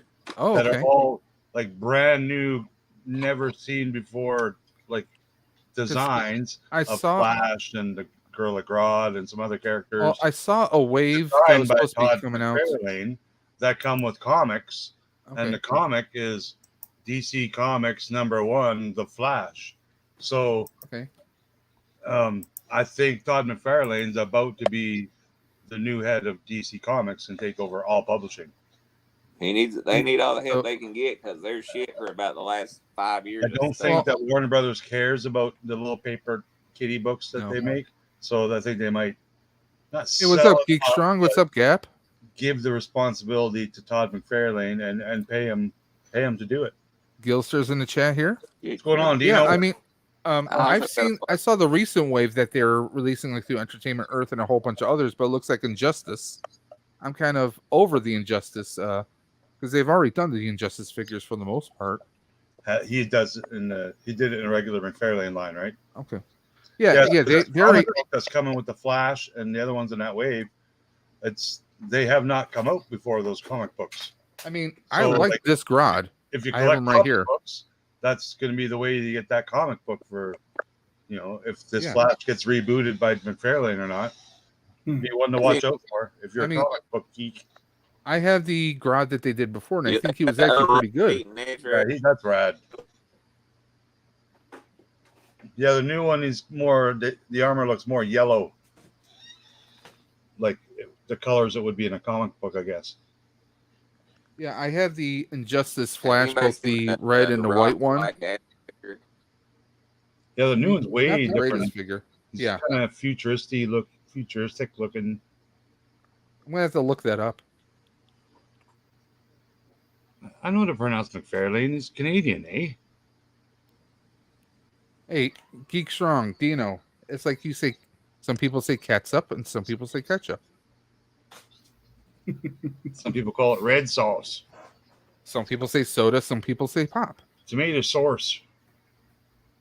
It's funny. One time I had a conversation Awesome. along those lines with one of the guys in the Lucasfilm story group around working in like their version of a Star Wars potato is called a protato. So I was going to say like you should build in a joke like how do people say like protato or protato?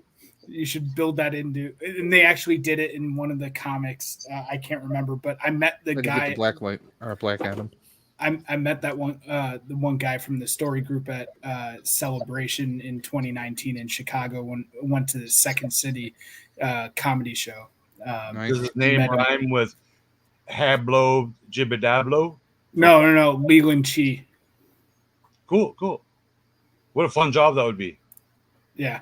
Argue with the people every day, all day about Star Wars. Like literally, that's what you're doing. Yeah. No, I it's think an amazing job. And, oh man, that would be so crazy. It'd be Apparently, Taz is having they are having storms right now. So Taz, don't worry about getting back on. Just be safe, man. just make sure you keep watching though. Yes. Get those Stay medicated. watch hours up, right? You hit the like button before your power went out, right? Here's hoping. I don't even know where we are in likes. Let me go ahead and check that out. Yeah, we're We're at 19. He's I'll down take that. south a little bit, I think. I'm just guessing by his accent. I'm Georgia, maybe. I think that's. We've been invaded by the lack attack. What's going on? What's happening, brothers? Can you hear me? Yeah. Yes, we can hear you. Right arm, right arm. Do you have the microphone inside there? Oh, wouldn't you like to know? Now we're getting personal. That's right. I'm not telling you. You're not supposed to pronounce a neonum. I think it's 9 because I think it's like a German, right? 9. 9. What about 10? Because they came out with a figure 10 num. So it has to be 9. Yeah. And Rick, you're gonna have to let me know if you hear anything about Ernie Hudson and Quantum Leap. Filming up here? Oh yeah, they're in Vancouver. Are they filming now? Yeah. All right, I'll Google because I'm gonna need every bit of information I can get. I'm actually gonna be doing a Quantum Leap reaction stream when that launches later this month on the 19th. So we'll see how well that show does. If it's going to be a proper sequel or a crap sequel. Going by some of the little teasers I'm seeing, I'm not too overly psyched about it, but we'll see what happens. I could be completely wrong. They could be saving the good stuff for the actual show. The Flash will return to Vancouver this September to film for another season. Well, their final season, but they're not going to blink and you'll miss them until they're not going to air it until 23. So something called Yellow Jackets with Christina Ricci and Juliette Lewis. I've never heard of that, but it's season 2. I've heard of the name, but I have never seen the show. Spiderwick Chronicles, Superman and Lois, Fire Country, A Million Little Things, Alaska Daily, So Help Me God, The Good Doctor, Upload.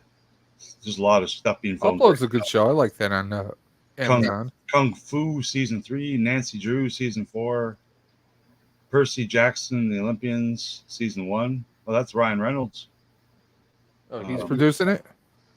Well, it shows him and the cast from the Adam Project. Going by its working title, Mink Golden, Disney Plus's Percy Jackson and the Olympian is currently filming in Vancouver, starring the Adam Project's Walker Scobell. Okay, the lead character in Percy Jackson. So the kid that was young Ryan Reynolds in it. Okay. It doesn't say nothing about the Ghostbusters, but that's just one website. Well, Ghostbusters the movie is I know they're gonna be filming some of it in New York, and probably the rest in Vancouver. I would say, because I believe that's where they filmed Afterlife was Vancouver. I mean, let's face it. Yeah, and parts of Alberta, yeah. Alberta, yeah, because the Alberta Ghostbusters were finding their way onto set. So, I mean, let's face it, everything gets filmed in Vancouver now. A lot of stuff does. Vancouver, Atlanta. Netflix movie starring Keanu Reeves called "Always Be My Maybe." Sounds like a chick flick. Christmas Joy with the Flash star Danielle Panabaker. Okay, Killer Frost. Oh, is that? Oh, okay. Yeah, blonde girl. Yeah. Kim. Usually she's a brunette, but yeah, she plays. She plays Citizen Frost now. She's a good person on the show. That Kim Possible series, Disney series, is filmed here. My buddy Dave works on that. What else we got here? Wasn't Kim Possible a cartoon? It was. It was a cartoon, but now it's live action. Seriously? Oh wow, I'm out of the loop. It says Daughter of the Wolf, starring Gina Carano, is filming in the Kelowna area. That's in March, and I'm calling bullshit. Oh no, that's March 2018. Whoa, this is old. You traveling back in time, are you? Yeah, that's weird.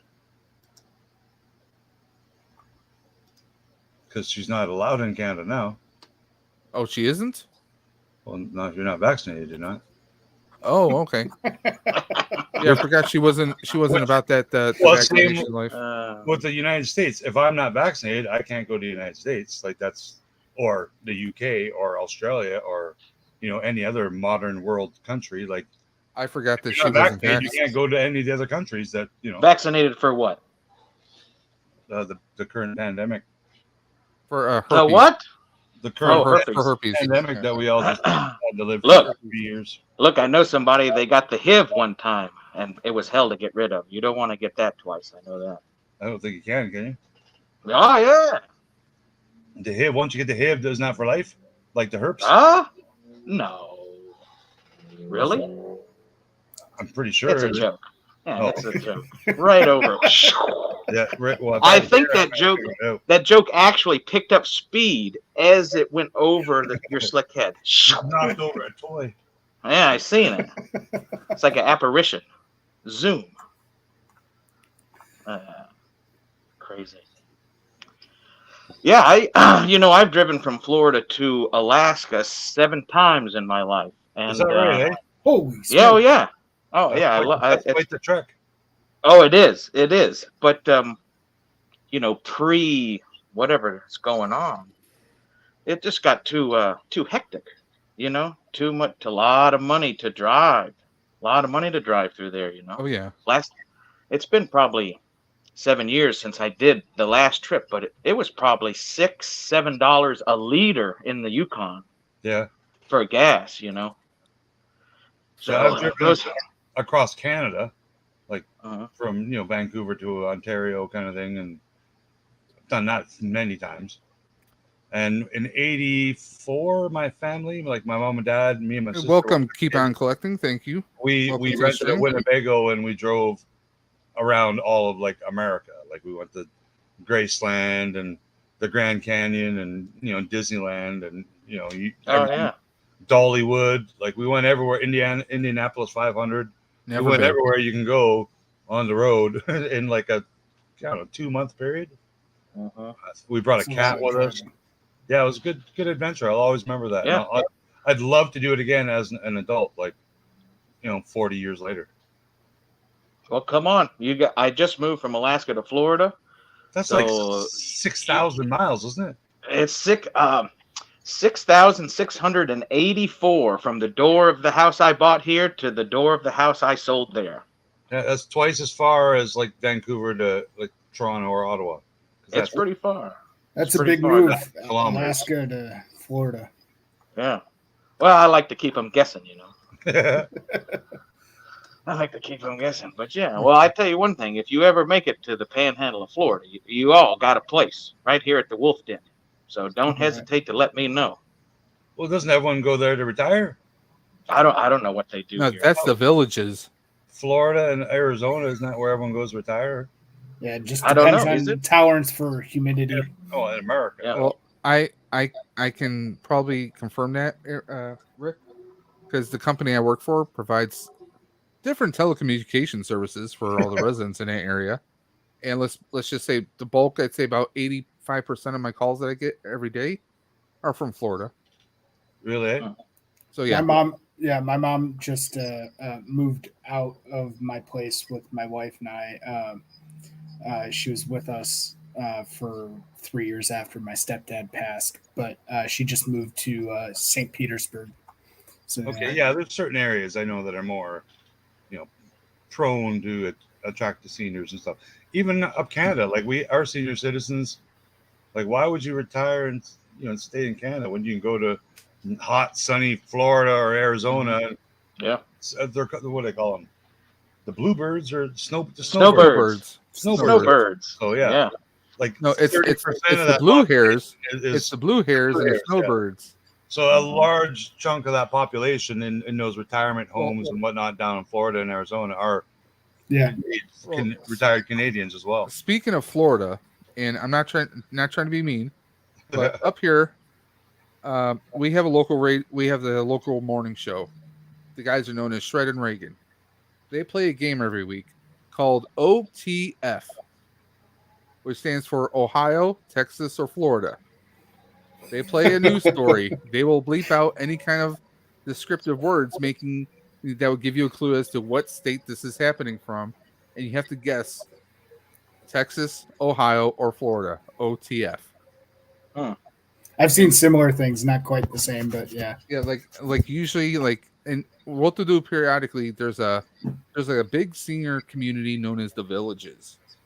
They'll do like a separate little gag that they do. They'll play basically like a crime blotter from the Villages, like senior citizens who are like ganging up on each other, or speeding in their little speeder. Yeah, people who are driving their riding lawnmower down the streets, stuff like that. That's just tons. I thought that was all legal in craziness. Maybe with some, maybe not in some closed communities. Yeah, there's a lot of golf carts, like their HOAs. Yeah, I mean, I know there's some cities where like you can. Was it Myrtle Beach? You can drive in go karts legally. Yeah, parts of Myrtle Beach I've heard. Right here where I'm at, there's a section of downtown that is golf cart and shit like that legal. Only? Oh, okay. Yeah, only. And it's and I'm not exactly sure where it starts and ends because you how cool would that be though? If you're 79 years old, you're a single man, or you're married, you got your little old lady, and you go and get some coffee in your golf cart, get out of your condo. That's not too shabby, man. And you don't need around here you see a lot of kids doing it, and they're not irresponsible about it, but you see a lot of kids, and they drive down to the local playground or whatever, It's kind of a nice little place. I don't think people retire right here where I'm at. I'm in Pensacola. I don't know what they do here, but it's not bad. It ain't in Alaska, but it ain't bad. Alaska's a lot prettier, isn't it? I would say so. Yeah, I've learned to appreciate. I was raised subsistence. My grandfather was Eskimo, and I was raised in the woods most of my entire life. But I have learned to appreciate that aspect of everywhere. Like the creation that has been made. Nobody. It doesn't matter how the movie theater is, or do they have a Publix? I don't care about that. Yeah. But if you can get out in the wildness and see it, and you go, oh, wow, this is neat. I lived in Arizona for a couple of years. I really enjoyed that. I worked in Montana for a little bit and Iowa. Like Everglades, that's Florida, right? Everglades. Yeah, I have not been there yet, but that seems like pretty cool. A wilderness area, like it's not that's a huge populated city area. It's like Miami and the Everglades go from almost where the Panhandle starts to turn.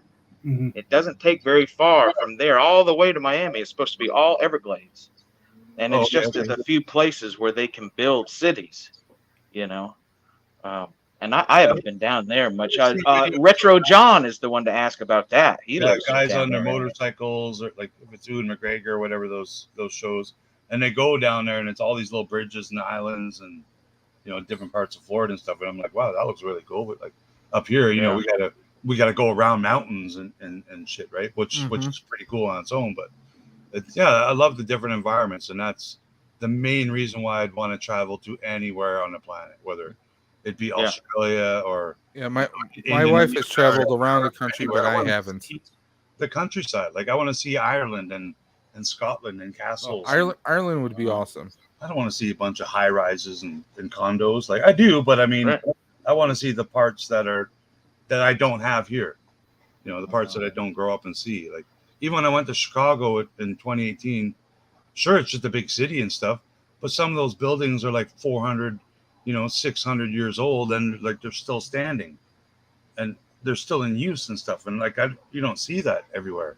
There's no 400-year-old building standing, in Vancouver or anywhere that have been in Canada, as far as I know. Like the Parliament buildings, maybe, that in Ottawa. Like there's not a lot stuff. Maybe some log cabins if you get to the right place, Yeah, way out in the boonies and stuff, right? On the way to Alaska. Yeah. Well, I mean, I love Canada. I've never really been east of Calgary, because I always crossed the border in Montana and then went. I'm assuming you've been to Prince Rupert then. Prince Rupert is Prince Rupert. Oh, Prince Rupert, yeah. The most northwestern part of British Columbia, where I am, and when you're in Prince Rupert, you can walk into Alaska. Like it's half an hour away, kind of thing. It's not that far away. So that's as close as I've been to Alaska. Is to Prince Rupert. That's the Cascades on that side, right? Okay, yeah. My mom drove that way once, and I've never driven that way. I love that prairie. I love going through Grand Prairie and then hitting the mountains, and so I've never done the Cascades, but I need to. Yeah, no, it's an epic. It's quite the drive. Like there's not many other places in North America like that. Driving from Vancouver up to Prince Rupert it's a pretty good drive. Same with Portland. You're driving down the coast of Portland. There's not many other places in North America that look like that. Like or in Europe or in other places. It's pretty. Well, it's pretty magnificent. Up here in New York State, we have some nice sites. Like I'm not saying New York City. I'm talking like the actual country. Like where I am in Buffalo, my wife has an aunt and uncle up in Saratoga, Ballston Spa area near Lake George. Like past near Albany, like way up there. That's still in New York, right? It's still in New York, yeah. Like the Adirondacks, and we'll drive out that way. It's a nice good chunk of the day, but it's a nice good drive. Yeah. And there's a lot of countryside to see. We went up to Lake George itself. That's very nice country up there. I mean, it's just beautiful. It really doesn't look like necessarily the rest of the state. It looks more kind of it's country, but yet it's kind of also a little tourist. Like they have a whole strip of little mom and pop shops, which is pretty cool. There are a lot of distilleries. If you like, the adult beverages, they have a lot of different stuff. But speaking of going to Canada, I have to go through Canada next month. Yeah, you were saying on your road wife trip? and I are going to Michigan so we can visit some family and friends. So we'll be, that's our ways. That's a good thing about being in Buffalo. You can cut over the bridge or in Canada for about 4 hours and then drop into Michigan. It's a lot faster than driving stateside. I mean, that'd probably take. You got to drive around the lake. You got to drive down, right, and then it's a big lake too. Back up. Yeah. They're great. All those lakes are big. Like it's like I said, I've driven from Rick. They're not just big; they're great. They're great lakes. To Vancouver, which is like 3,000 miles, right? And I'm not kidding. 1/4 of that drive is literally going around that lake. It's okay. I have to comment on something very quickly. It's not that many kilometers, but Gilster, you are so correct. Gilster, you cannot be Gilster, my number one brother. Look, I think we all need to take a second to appreciate Gilster 37. Am I right? Yeah. Man, number one in my book. Gilster, you're awesome, man. Gilster's an awesome person. Chat about the WWE Origins Mr. T in his P.A. Baracus outfit. Yeah, I saw that, man. I'm all over that. I don't have the chat pulled up, so don't let me miss nothing good, okay? If any of you guys see that Mr. T before me, man, please grab it. Gilster put Miss Yuma, Arizona, so you probably missed that. But Oh. Josh Allen, the young quarterback for the Buffalo Bills, he's definitely gonna. A lot of the experts are actually saying the Bills are going to go all the way. I'm going to wait to see how at least the first half of the season plays I think they're going That's all the way. something you've never before I heard. say anything. I have zero expectation for my Bears. The Bears. Well, if it makes you feel any better, I mean, my wife likes, she roots for the Lions. I root for the Somebody Lions. has to. Somebody has to. I root for the Lions. Exactly. The BC Lions. I actually saw now. Who? Rick? Did you say you were looking for Mr. T? Yeah, that's not out yet though. But Okay. I would, if you guys that Mr. T and 'Cause Hogan. what was it? The Ultimates that they had out? No, it's the Motu Origins. Like the Motu Origins. Okay. But he's got his camouflage and red turtleneck on, and because man, I've seen the other Mr. T. I think it's the Ultimates or something. Yeah, those are like $40 with him right? Hogan. Yeah. Yeah, when those go on clearance for 20 or less, please grab me one. Because up here they're like $69. Well, even my wife kind of like looked at the Hogan one. She was like, "That kind of looks pretty cool." I'm like, "Does the Hogan look good too?" I'm gonna wait until because we see a lot of them on the shelves. I'm hoping that they're gonna go down soon. And yeah, that's what I keep seeing everywhere. I see pictures of people at Target or whatever, like I just can't 12 and 2 rows of each. I can't justify $40, $50 or something like that. I just can't justify that. It's quite expensive. Yeah, there's 60 here. That's what I can't. I can't spend $60 on one. I lucked out. They still had him for like I think $23. No, there was 22 for this. I just got mine through Pulse, and I got this one for 24. I'm like, it's Vader in Kenobi. I can't pass it up. Rick, that Mr. T figure, is that a retailer exclusive? No, it's just the next wave. Okay, I'll be on the lookout. The Ultimate Warrior, someone else. I'll argue with myself. What's that? Oh, was he cutting out? Black, did you freeze? Did I freeze? I don't know. We missed you there for a minute. Oh, I'll be dang. All I said was anything over 20. I still argue with myself in the store. I was out at 20, but then you can't be out at 20 because then you're out. This is $40 price tag on this, and this is a $20 US figure, right? Like, yeah. That's what's the exchange rate now? Canada, US, It's not 200%. $20 US is about 25 Canadian. So 20 US doesn't turn out to be 40 Canadian, but that's the way the tariff bounces. Oh, geez. That's a San Diego Comic-Con exclusive. Is that it? What? The Hulk? Let me see here. No. That I already have that one. Okay. It's a new one that's like a He-Man style.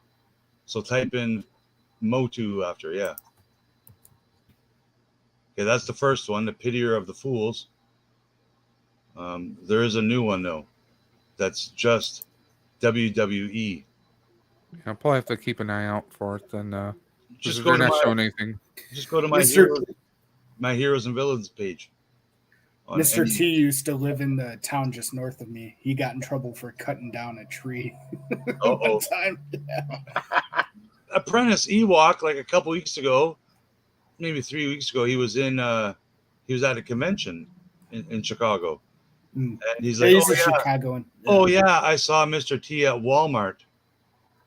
Just like, did you get his autograph? Come on. I'm like, did you tackle him? Did you, anything? And he's like, oh no, I'm just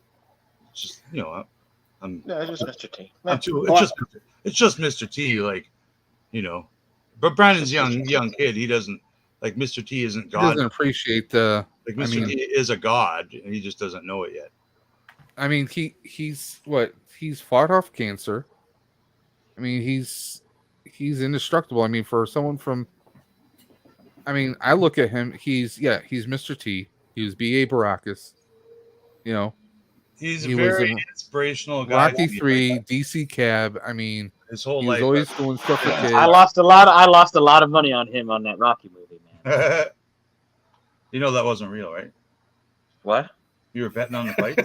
Man, I lost a lot of money on him. I can't stand fucking Mr. T. Mr. T, Yeah. you should check out an interview he had with the late Mr. King, Larry King Live. They had a couple of good interviews together, back and forth. When you look at when Mr. T was a little younger, in the late 80s, whatever, they had an interview. And then, more recently in the past 10 years. And wow, man, what a wonderful guy. Like, the guy he's a very religious guy, of course. Like, every day he preaches all of his prayers. Like, he tweets them. He praises them every day, right? Yeah, he's just a pretty admirable guy. Like, I don't think he's ever gotten any bad trouble. But just that tree. Just that tree in Lake Forest, Illinois. But as a kid, man, like, how could as a 50-year-old guy now, as a kid back in 1980s, Mr. T was the cat's ass. Remember the Mr. T cartoon that they had with him with all the gymnasts? Mr. T. He was always the tough guy on the A-Team, but also he was always, take your vitamins, drink your milk. Yeah. All the little promos for the kids. What do you call those little promos? Yeah, the little like too, at the end of the show, they had their little. Remember, kids, don't talk to strangers. Well, it was like how G.I. Joe used to have like knowing's half the battle, kind of like those public service announcements. Public service announcements. That's what it is. I like to see, my friends in the YouTube community start doing little public service announcements, like for their shorts or little. That's a great idea. Little intro videos, because all you guys, there's so many entertaining people in our community, and whether they're sober or a little intoxicated, I think can make Dino, some funny little videos. I think Dino would be pretty hilarious at that, and I think that he'd be perfect for that. Dino is such a great character, and what I give Dino a lot of credit, because all the stuff he does it on his freaking phone, man, and it's not even an iPhone. It's a fake iPhone, like it's. What are they called? Samsungs or whatever. Like they're an Android? Phones. It's just, I give you guys credit if you can do all that film editing and stuff and Photoshop stuff on your damn 3-inch wide phone. Like, I've been doing that my whole life as a job. Well, I can't do it on a phone. Like, I love it. Like, I'll do. It's just somehow does it like it's too he'll hard. do like 2 of him in a video. My fingers. And he's editing it on his phone. That's a great skill. Like, I know lots of kids now, no problem. They open it up, they're like, and the iPhones now got 8 different angles, and they can film 3 different, backwards and upside down at the same time. And in no time, you're the next Kevin Smith making movies, right? I wish I had access to that film and audio stuff when I was a kid. That would be so cool. If we knew what we knew now back then. Yeah, the future is now, boys. I think they did. Is now. They just didn't release all the technology. They kept all the alien tech secret. We could. They have. We could have digital cameras in 1962 if you wanted to. Speaking of Kevin Smith, anyone else got tickets to Clerks 3 already? My dad, he's an old timer. It's $55 here. Fuck's sake! Really? Well, yeah, but he's there. Oh, for one of the live things, yeah. Yeah, like Vancouver, he always comes to Vancouver when he does these things because he works here and he went to school here and whatnot, right? I got to run, fellas. Cheers, Lack. No problem, Lack. You have a good one. I appreciate everything. Hey, we'll see you on the next one, you guys. Appreciate everybody. Yeah, I got a cool connection with Kevin Smith because he went to Vancouver Film School. Same time I graduated from high school. And he went to Vancouver Film School with a high school classmate of mine, Scott Mosier, who was his editor. Wait, you went to, Scott Mosier? Yeah, man. For 5 years I went to school with Scott. Wow. Drank beers with Scott, first nightclub. That's awesome. Yeah, I'd love to. He's kind of not involved in the picture anymore, which kind of sucks. He isn't? But I thought he was not just, like his work. I thought he was his dude, like his main man. High up in the Minions world. Minions and the Grinch, the Illumination. Yeah. So like the competition to Pixar basically, and Disney. Illumination. He's a big time editor with them now. Interesting. So he's not. He's done very well for himself. Yeah. As producer and stuff now, but yeah, he was. So that's how I kind of knew about Clerks and all that stuff growing up. I'm like, fuck, Scott Mosier, it's Scott Mosier. So I've gone and seen Kevin every time he's come to Vancouver. Do his Q&A I missed stuff before the Fan heart Expo. attack, after the heart attack. Like, Yeah. he always, but his stories are. Oh, he's an are awesome. quite repetitive. But he's still a blast to see live. I used to. Oh, absolutely. I used to buy the DVDs of An Evening with Kevin Smith, all of his road shows and whatnot. I'd love to see him live. I know he's doing one of the live Q&A and screenings in Chicago. This from the last time I saw him. Big ass joint. Oh my god! They have. Is that signed? Yeah, it's signed by him and Jay. That is awesome. Nice. So they had a snooch, and it says "I eat ass." Jason Mewes is a trip. So they had a little Q&A session afterwards, right? So of course I got in line, and and my question was, "What the fuck, Scott Mosier, man?" Because this is a couple of years ago, and he's like, "Well, Scott Mosier," and I told him about high school and all that stuff. And then afterwards, they gave me this prize, and Jay gave it to me like I was sucking his dick kind of thing. So, did you get a picture of that? I got a picture of it. Yeah. Oh, Rick, you got to share that sometime. But it was good times every time I have seen him. He's not a cheap guy to go see. He knows how to make some money, right? As an independent filmmaker, and now he's an independent film releaser. So instead of selling it to Miramax or whoever, the Weinstein Company, because he's done it this way ever since the Weinstein guy went away. Yeah. So he knows what he's doing. He's doing pretty well for himself. Guys, I hate to bring this to a close, but I need to I need to eat dinner with the wife here. And also, I need to actually use some of my asthma medicine. I'm not feeling too great right now. So we're going to cut the stream. I just need to use my inhaler. I need to take a couple puffs. Been a little shallow breathing, but I'll be good, guys. But I want to thank you guys for hanging out with us tonight. Thanks after for the technical difficulties we had earlier. Thank you, Sir Eric, for hopping on. Thank you, LeftCoast Graphics. Thank you, buddy. Guys, please check out LeftCoast Graphics after the stream is done. I will be posting links to their socials below, so you can go check them out. Guys, if you need, if anyone watching this needs any specialized Star Wars themed classic vintage pins, this guy right below me, LeftCoast Graphics, is the guy to check out. And of course, every Saturday he does live streams called Let Them Breathe. Right? Yeah, I try to do them every Saturday if I can. Yep. So please follow LeftCoast, follow Sir Eric here. And guys, until next time, this is Dave from Dave's Dimension saying keep on busting. And I will catch you guys on the flip side.